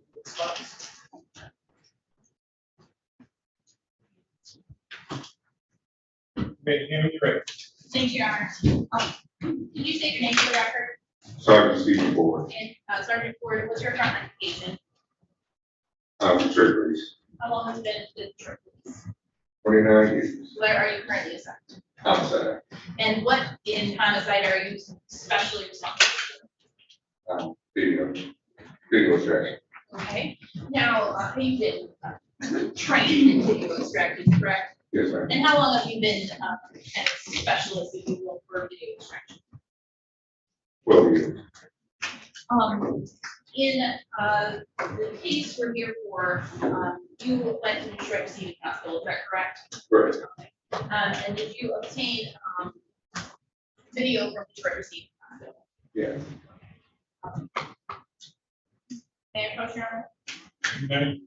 People proposed exhibit 28. Sergeant Ford, is this a copy? What is this a copy of? Copy of the car wash video. Oh, I'm sorry. I didn't do wrong.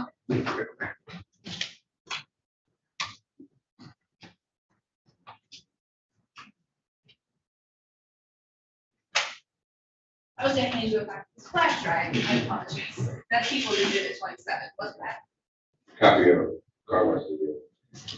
With the thumb drive. Thumb drive? Yes. And on the thumb drive, what video is on that one? The car wash. Car wash of receiving. Oh, receiver, I'm sorry, receiver. All right. All right. So when you, you're responsible for getting receiving video, did you, check, video on that with the actual time versus the timestamp? Yes. Okay, and was there any differential between those two times? No. All right, and people who did 27, a very accurate copy of the video from Detroit Receiving. Yes. Now, and for the people who did 28. What's people who did 28? It's the car wash video. Okay, now, when you say the car wash video, what car wash is this from? I'm not sure the address, if I could, the one. It's right. Would that help refresh your recollection? Yes.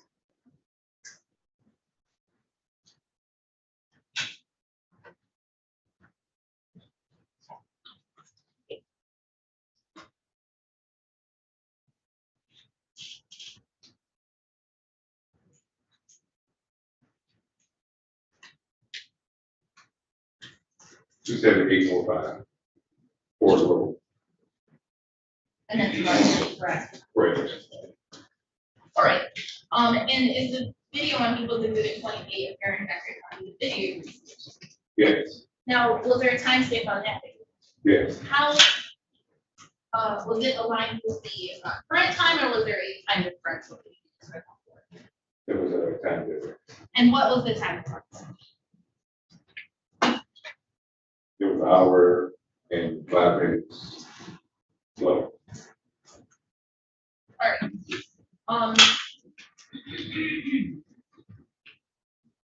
Your Honor, I understand that it was 27 to 28, for example. No objection. Sergeant Ford, none of the perfect exhibit for 29. What is that? This is the event file. Okay, and when you say event file, what exactly? Event file. It's just that, just a compilation video containing the actual event. Did you create this event file? Yes. All right. And what data did you use in order to create the event file that we have here? Video from Detroit Receiving and also the car wash. Did you use any other information in that event? Yeah. What other information did you use? Information from the victim's car. And you received that information from Sergeant Jones, correct? Yes. Now, if you look at the 29 and very accurate copy of the video you created for this case, detailing the Yes. and new things that people excuse me, people visit 29 report. Any objection? Not for example. 10 minutes? Your Honor, I was asked to publish to report now. Okay. It's about 7. This is fine.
scene.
You saw how people did it before. And then every report.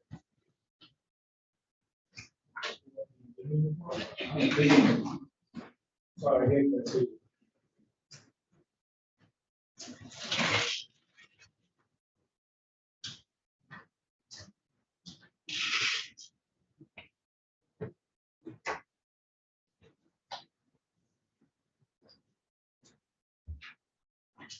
See it?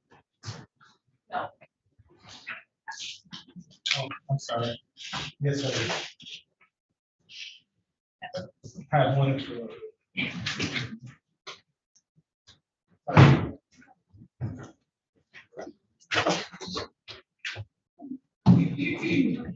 Sergeant Ford. This is people who exist before. That was the blow up in the car wash, right? Yes. And you took that. Yeah.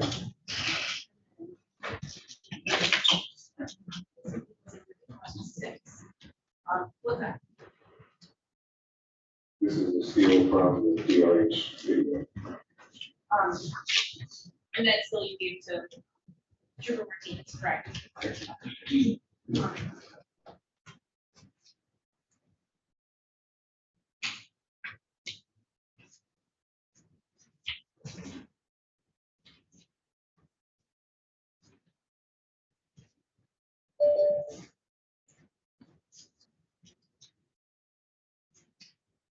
Anyone have any further questions?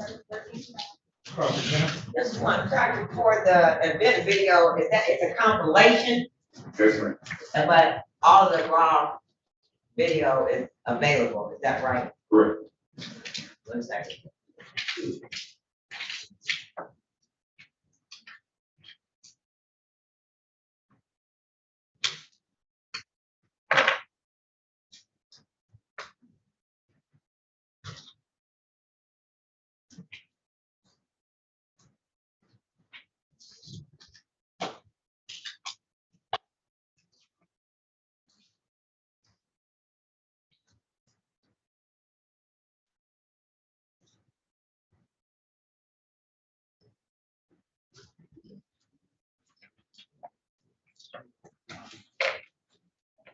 So can you tell me about how many videos you need to make? I want to make sure I have all of it. How many videos did you use to create a compilation? Video for the compilation, which is DRH video. But for the DRA video, Yes, sir. only one video that you used to create this event Several, video? there were several cameras from. Right, that's what I'm getting. Yes. But you have every individual camera downloaded somewhere, right? Yes. Okay. I don't have any other questions. Thank you. You need me directions? No. Thank you, sir. You may stay.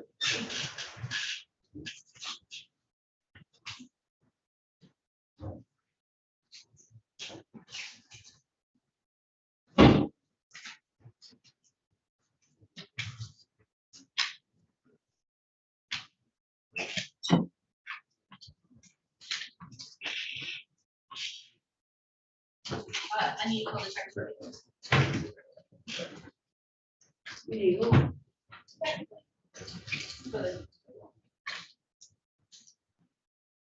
Swear or affirm to tell the truth, the whole truth, and nothing but the truth, so help you God? Yes. Thank you, sir.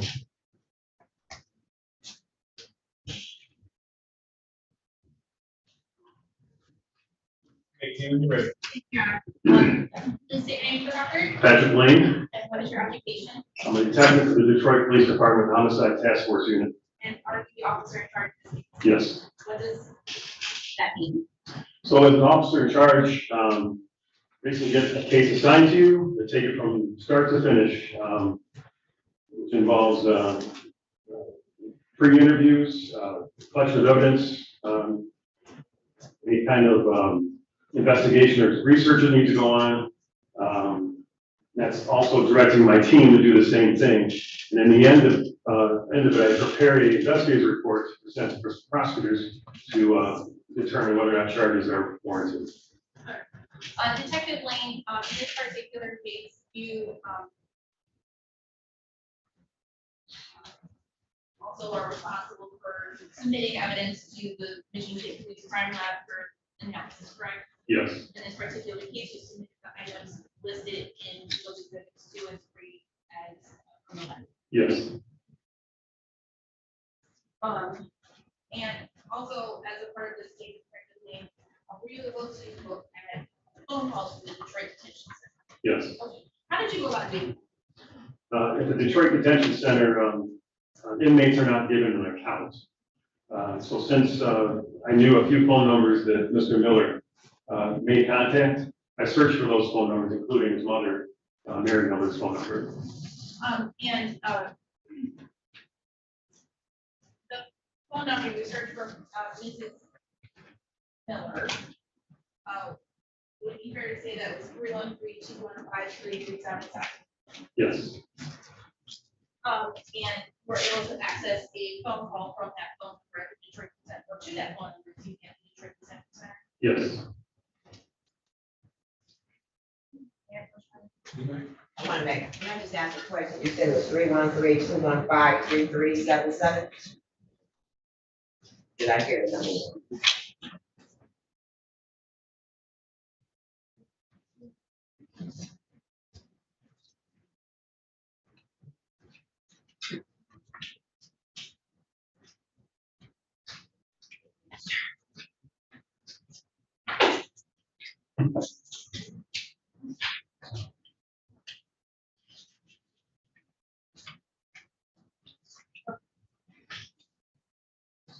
I'm going to look through it.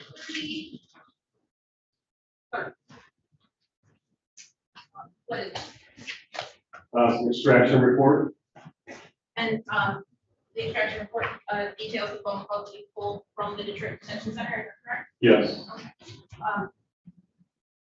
And there is a phone call to that 313 number we just referenced, correct? yes. What time was that? Was that 2:32 p.m.?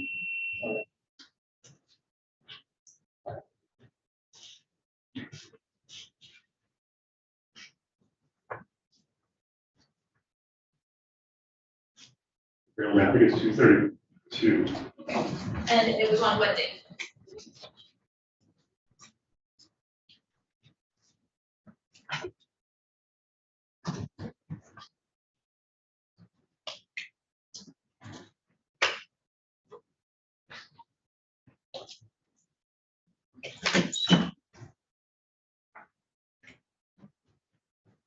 It's June 14th, 2023. June or May? May 14th, 2023. All right. And the People's Exhibit 30 in the CD format include that phone call that we just discussed. Yes, I would say that is, and it's a fair and accurate copy of the phone call to retrieve from the BBC system, correct? yes. I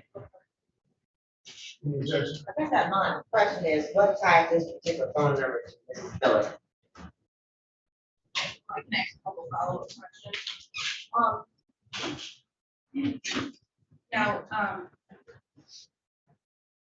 you indicated that you ran Mrs. Miller's phone, right? Yes. All right. So you had at least one phone number for Mrs. Miller, correct? Yes. How many phone numbers, if you recall, did you have for Mrs. Miller? What? This phone number is her phone.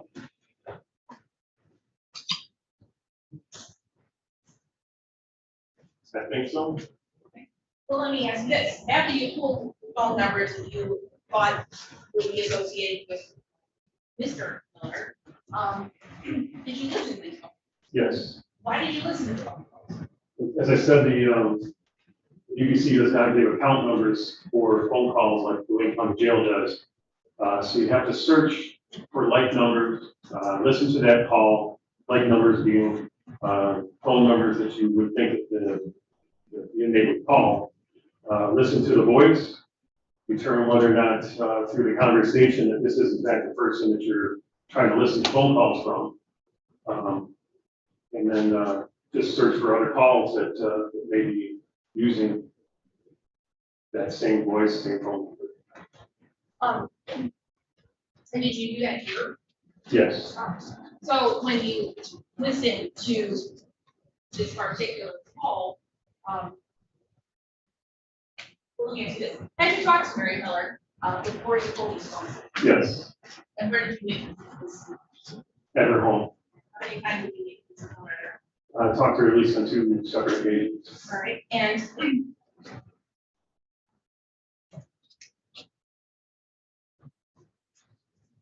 did you speak to Mr. Miller at this point? No. Now, based on the information that you had, meaning maybe your phone number and then listening to phone calls, including this phone call, was exhibit 30. That this was a phone call from Mr. Miller to Mary. Yes. I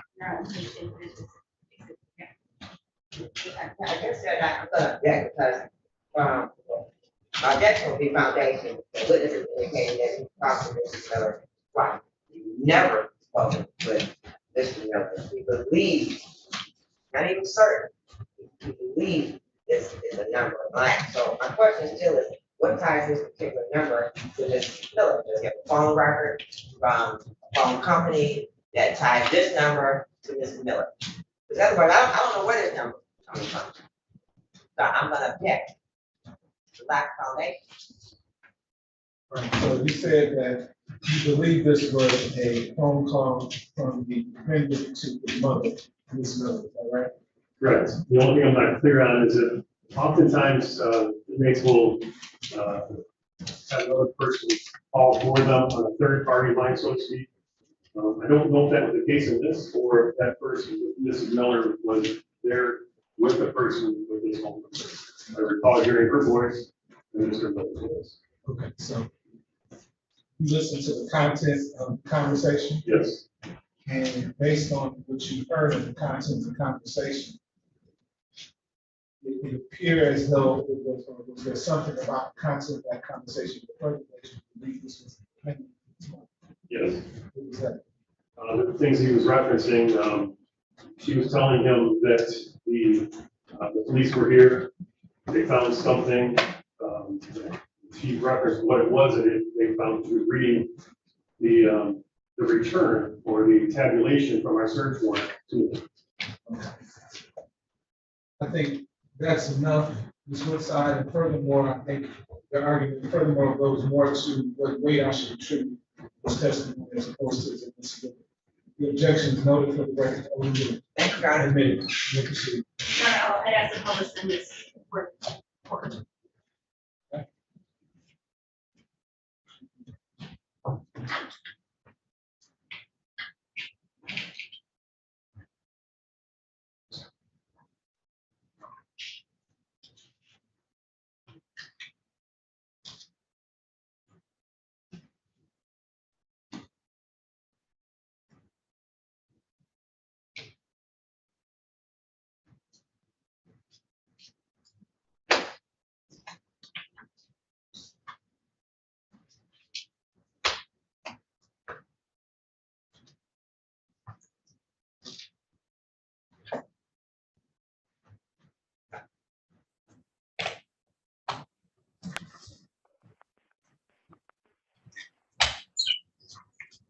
Please state your name at the beep.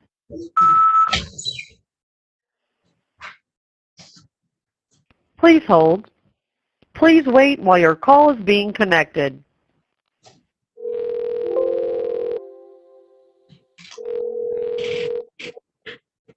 Please hold. Hello, this is a call from a detainee at the Detroit, Michigan Detention Center. To hear your payment options, press 0. To refuse this call, hang up or press 1. To prevent calls from this facility, press 9. Hello, this is a call from a detainee at the Detroit, Michigan Detention Center. To hear your payment options, press 0. To refuse this call, hang up or press 1. Please note that your account and any transactions you complete with GTL or any of its affiliates are governed by the terms of use and the privacy statement posted at www.connectnetwork.com. The terms of use and the privacy statement are most recently revised on January 15th, 2019. The rate for calls from this facility is 21 cents per minute, plus taxes and surcharges. As an example, a 10-minute call would cost $2.10 plus taxes and surcharges. You will have up to 10 minutes of talk time. To pay for just this call for a fee of $3.00 plus the cost of the call, press 6. To establish, please hold. Please hold while we make billing arrangements with the party that you called. This process may take up to 4 minutes. Please have your payment card ready. Please hold. Your card will not be charged if the call is not connected. To accept these charges and process this transaction, press 0. Please hold. Please enter your credit card number now.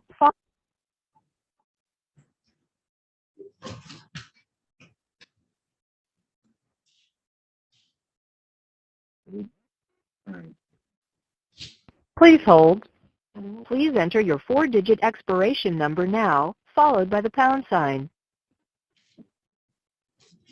Please hold. Please enter the 3-digit security.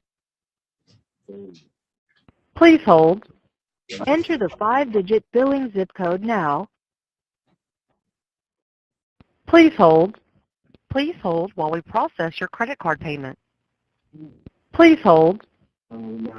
Yeah, because my friend got my phone. Your card was charged successfully.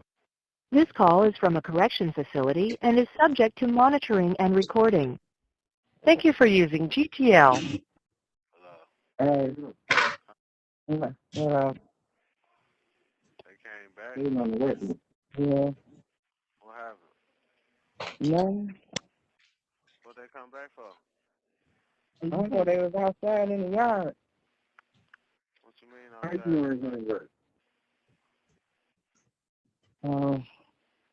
Huh? Hold on. Yeah. He was gone in the yard. Outside. Outside in the yard? Yeah. Like out in the yard where? All over the front yard, backyard, next door yard, bushes. In the bushes. Yeah. For what? I don't know what they was looking for. Did they find something? No. Did they go in the house? Yeah, they went in the house. And what happened in there? Nothing. They took out some shoes. What shoes? New Balance.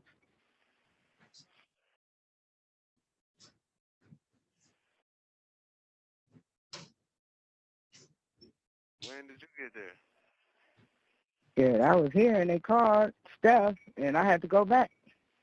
I had already been over there to let the dog out. I just got here from there. I just got here. Huh? Where was you at before they came? I was here, over here. I had just left from out there. I went out there to let Whoop out. Whoopi pulled up. I was talking to her. I asked him to stay in the yard till I got things doing what I had to do with Whoop. Left, stopped at Walgreens. When I came, I was almost here to Steph's house, and Steph called, like, they finna come back. So I went back, and I just got here. So why you ain't? What? It's like y'all didn't do nothing I asked y'all to do. We did.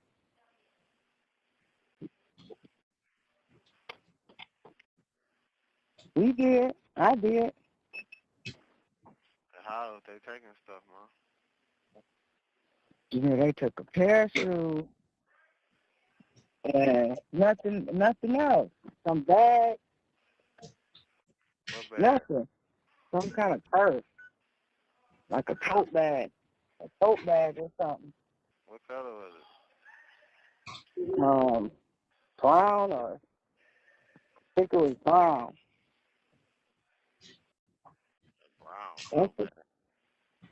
that's like a tote bag, like a purse.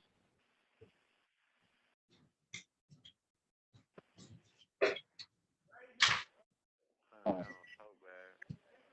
I don't know. I was outside then. And it was outside, I was inside. Huh? When they was outside looking, I was inside the house. Hold on.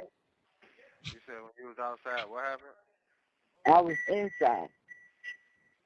When they was inside, I was outside. When they was outside, I was inside.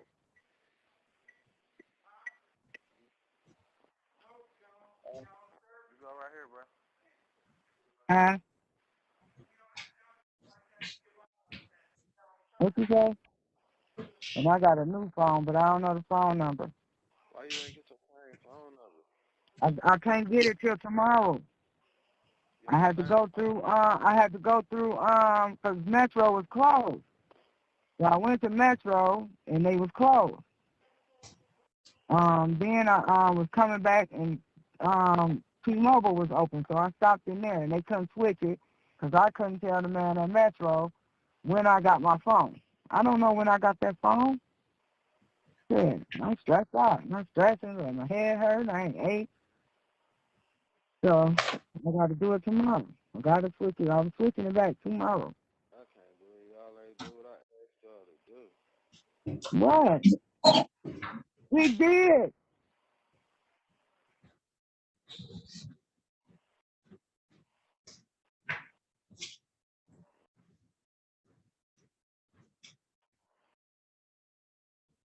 You know, Steph just guys go all day today, man. I can't believe that. You said what? You had him rushing you to rush me to do this. He wasn't rushing you. We trying to get you. I see what you meant. But that's not what we was doing. Couldn't have seen what I meant, because all the times, anytime you on my side, today you was all about what he was saying. I'm always on your side. I'm not saying you wasn't, but the whole thing, he was in your head. Everything you was telling me to do. Y'all didn't give me no time to do nothing. I didn't get a chance to see my own kids before I turned myself in. That's what I'm saying. Y'all rushed me to do everything that y'all wanted me to do. Y'all didn't even ask me what I wanted to do. That's what I'm saying. Yeah, you're right. Y'all the reason why I'm got forced in to come do this right now. I could have waited till tomorrow. I could have spent Mother's Day with y'all. I could have saved my kids, everything. He told y'all whatever he wanted to do, and I had to do what he had to do because he was driving. That shit wasn't fair on my behalf. All right, you're right. No, I was he noited. ain't never here I'm for me. noited. Just saying, he's never here for me. And all of a sudden, he got all to say so when it comes down to me come in and do this. And when my mans pull up, he trying to get this number. Everything was to benefit him, and y'all didn't even see it. No, I didn't see that. That's what I'm saying. How you asking for my man's number right here while I'm going through some shit? Yeah. That's to benefit you. The whole time when he came, it was get out here, do this, do this. Man, they had you armed and dangerous. I wasn't trying to let them do nothing to you. I'm still, I don't want to do nothing to me too, but at the same time, I still want to see my kids. Yeah, you're right. You're right on that one. Last time I didn't see my kids the whole time I was gone, but one time. Nah, I was forced not to see Stacy, not to see my kids, not to see nobody that I needed to talk to before I came here, except for Brandon, because he flew to me. Pookie came by the house. It wasn't right for somebody to not be around every time I'm into something, and then all of a sudden when he thinks something, woo, woo, woo, he trying to force something he don't even know. That was all his decision. I started to stay in the car with Keisha. Cause y'all was letting him dictate my moves. Teacher called, crying, Yeah, because y'all was letting Steph dictate my moves. because she was scared. She only got scared because y'all called her. I didn't call her. They came over here and woke me up. I didn't know what was going on. All I'm saying is, before I turn myself, You right. I hear what you're saying. You needed to do some stuff before you came in there. I hear you. That's true. That's true. I'm not nervous. Yeah. y'all seen how Jabari was acting.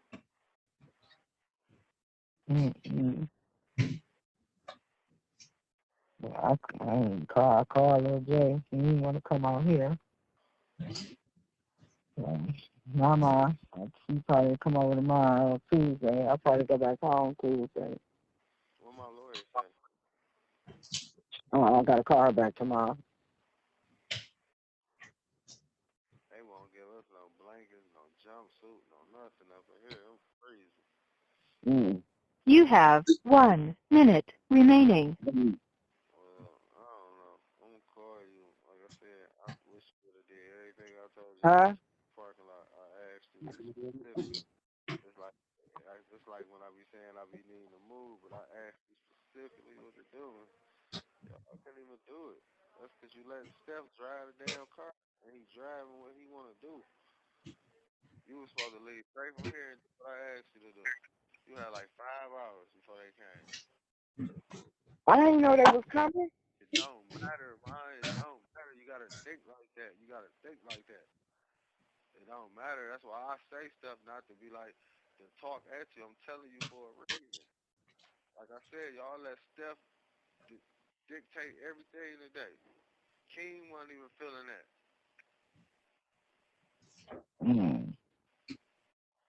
Tiny out of all the stuff through all my life, he ain't never tried to be that much in it. Then today, he automatic. Thank you for using GTL.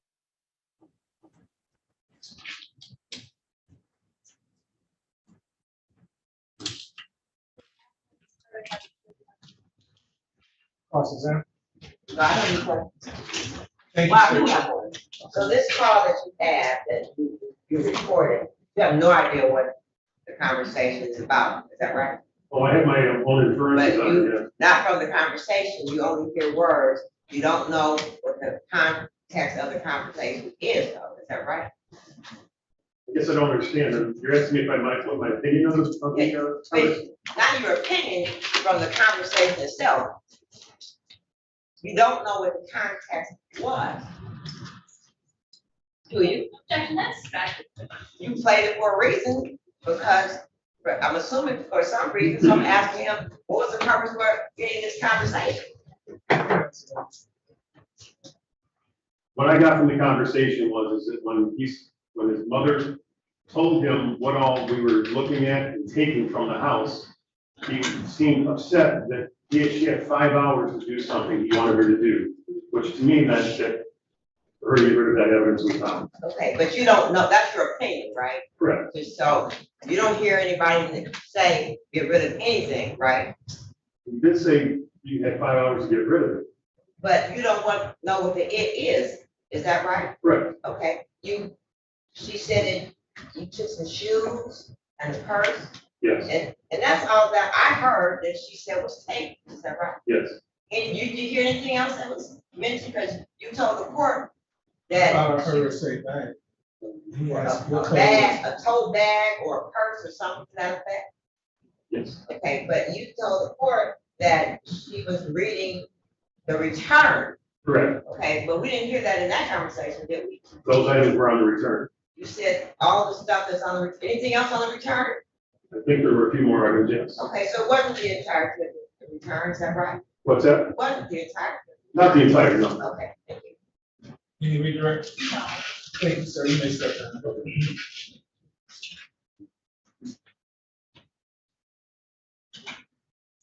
More things.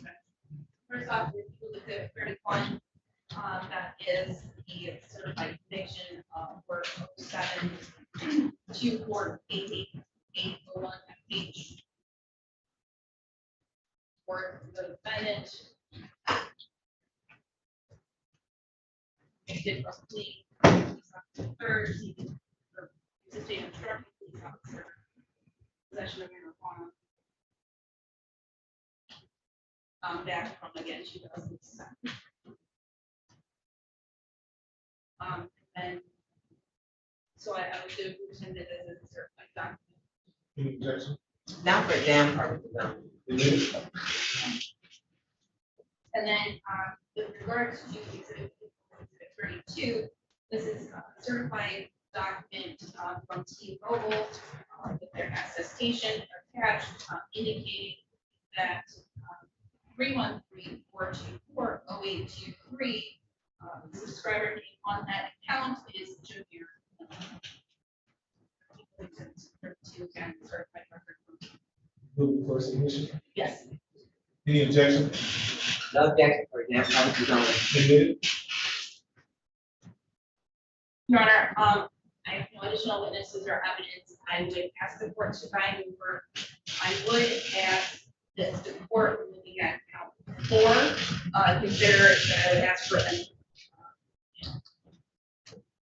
addendum or an addendum amendment on that from phone to indicate prescription medication and purse of Miss Wilson as opposed to phone, which was listed.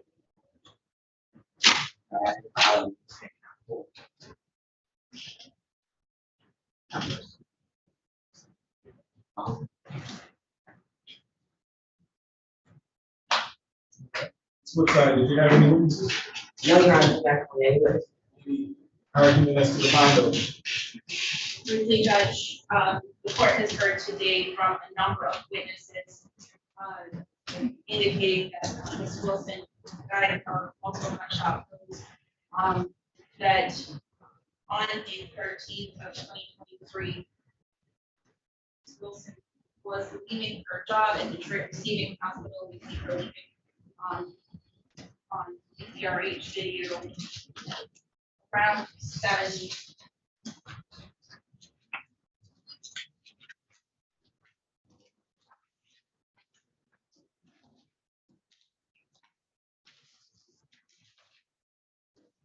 Around 7:07, I think, in the morning, she's leaving the Detroit Receiving Hospital parking area and her Lincoln 2020 Nautilus registered her.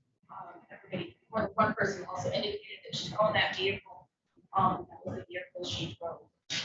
What is more important, especially in terms of premeditation, is the video before we can get there. You see the Detroit Receiving Hospital video starting at 11:17 p.m. the night before, where a person driving a Mazda, the same Mazda that Mrs. Miller happens to be driving just shortly after this homicide.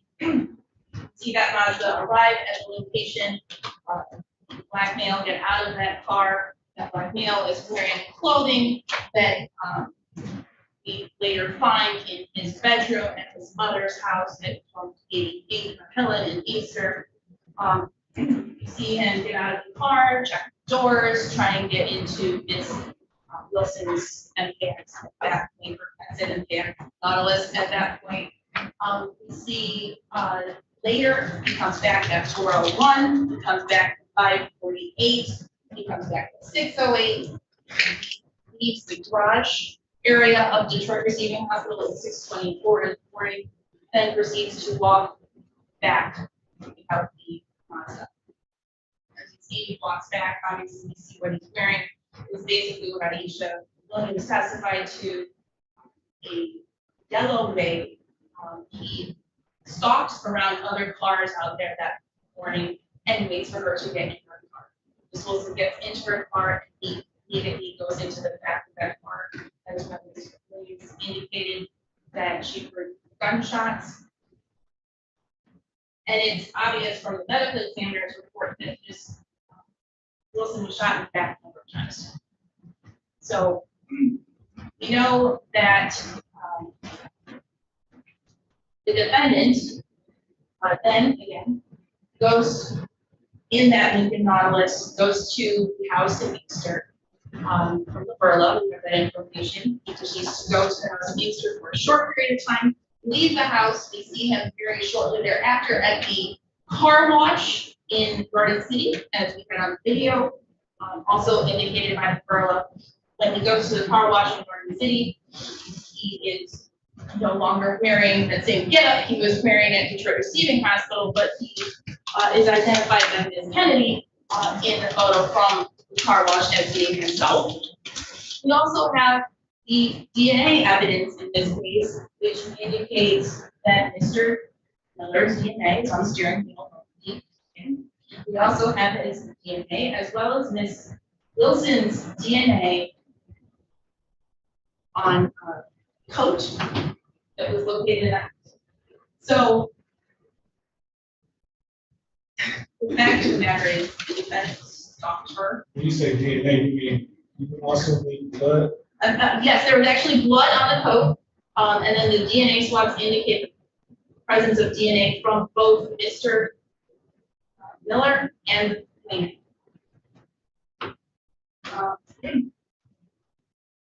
Again, all those clothes are found up in his bedroom. Also, Ms. Miller's purse is found in the backyard, obviously referenced in that last bit of evidence I played for the court. That purse it's of concern to the defendant that after he is in the Detroit Detention Center, which makes sense because it's Patrice's purse, and he left it in the bag.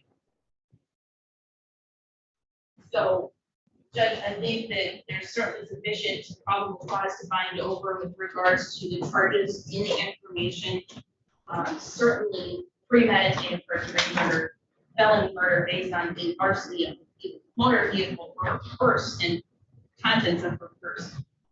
Armed robbery of her purse and her prescription medication, which is in the backyard of his mother's house. Felon in possession, he's a felon, he can't have a gun. He had one that day, and she was shot multiple times, 6 times to be exact. 7 injuries from gunshots. And then all the felony firearm charges. Now, just with respect to all of the counts 1, 2, 3, and 4, I suggested that prosecutors still have to provide sufficient evidence on the element of intent to kill. The remainder would be part of that. It's been a very long time since I've seen a case this compelling at the preliminary exam stage.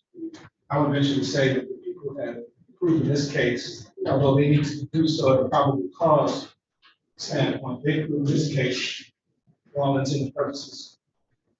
In my opinion, by proof beyond a reasonable doubt. They connected all the dots. They've established the defendant's relationship with Ms. Wilson. They established the vehicle that he was in. They established him lying in wait at the hospital, waiting for her to get off work. He ambushed her,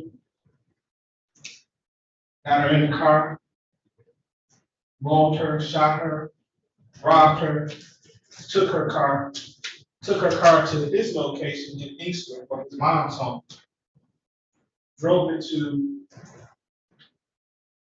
the place where it was ultimately found, made a damning phone call to his mother, scolding her and blaming everyone but himself for his actions. This court is satisfied that people have met their burden of probable cause as it relates to the charges contained in the complaint. The court finds those charges were committed in the city of Detroit. The court finds probable cause to believe this defendant will be bound over to Wayne County 3rd Circuit Court Criminal Division for the proceedings. His arraignment on the information date and time is August 3rd, 2023 at 9:00 a.m. Defendant will be remanded to the custody of Wayne County Sheriff. Thank you. Come on.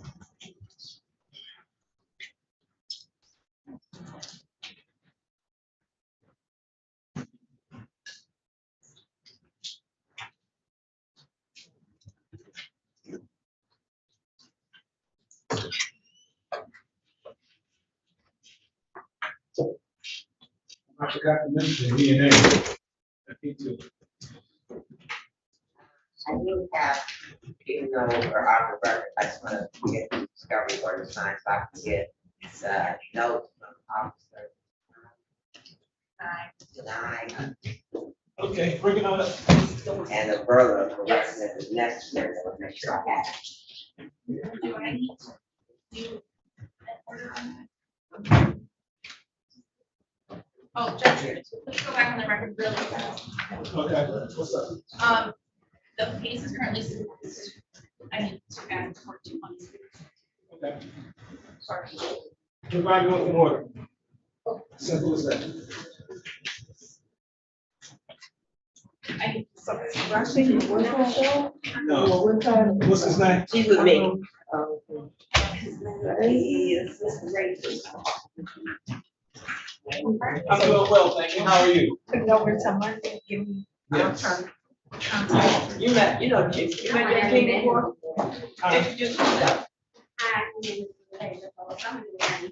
You're an attorney, I just okay? got one. Oh, okay, congratulations. Hope to see you around a little more. Okay, I can get up here. Yeah, I'm dragging her around with me. Okay.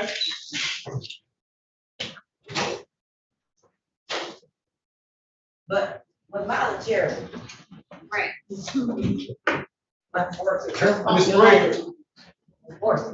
Mr. Rayford, can you hear me?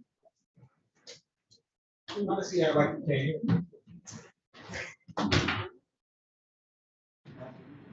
Mr. Rayford, Wait. can you hear me? Connect your audio, sir.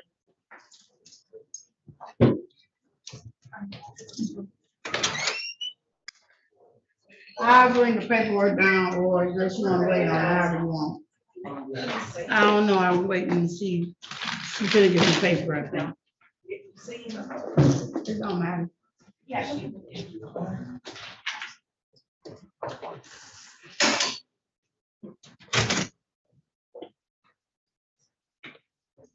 Mr. Rayford, we're gonna have you come back Monday, okay? Not sure why your attorney didn't show up. I'll call him, he don't be this moment. Okay. That concludes the docket for today, folks. Hope to see you Monday. I'm off tomorrow. I'll be back Monday. Same bat station, same bat time. Have a good day.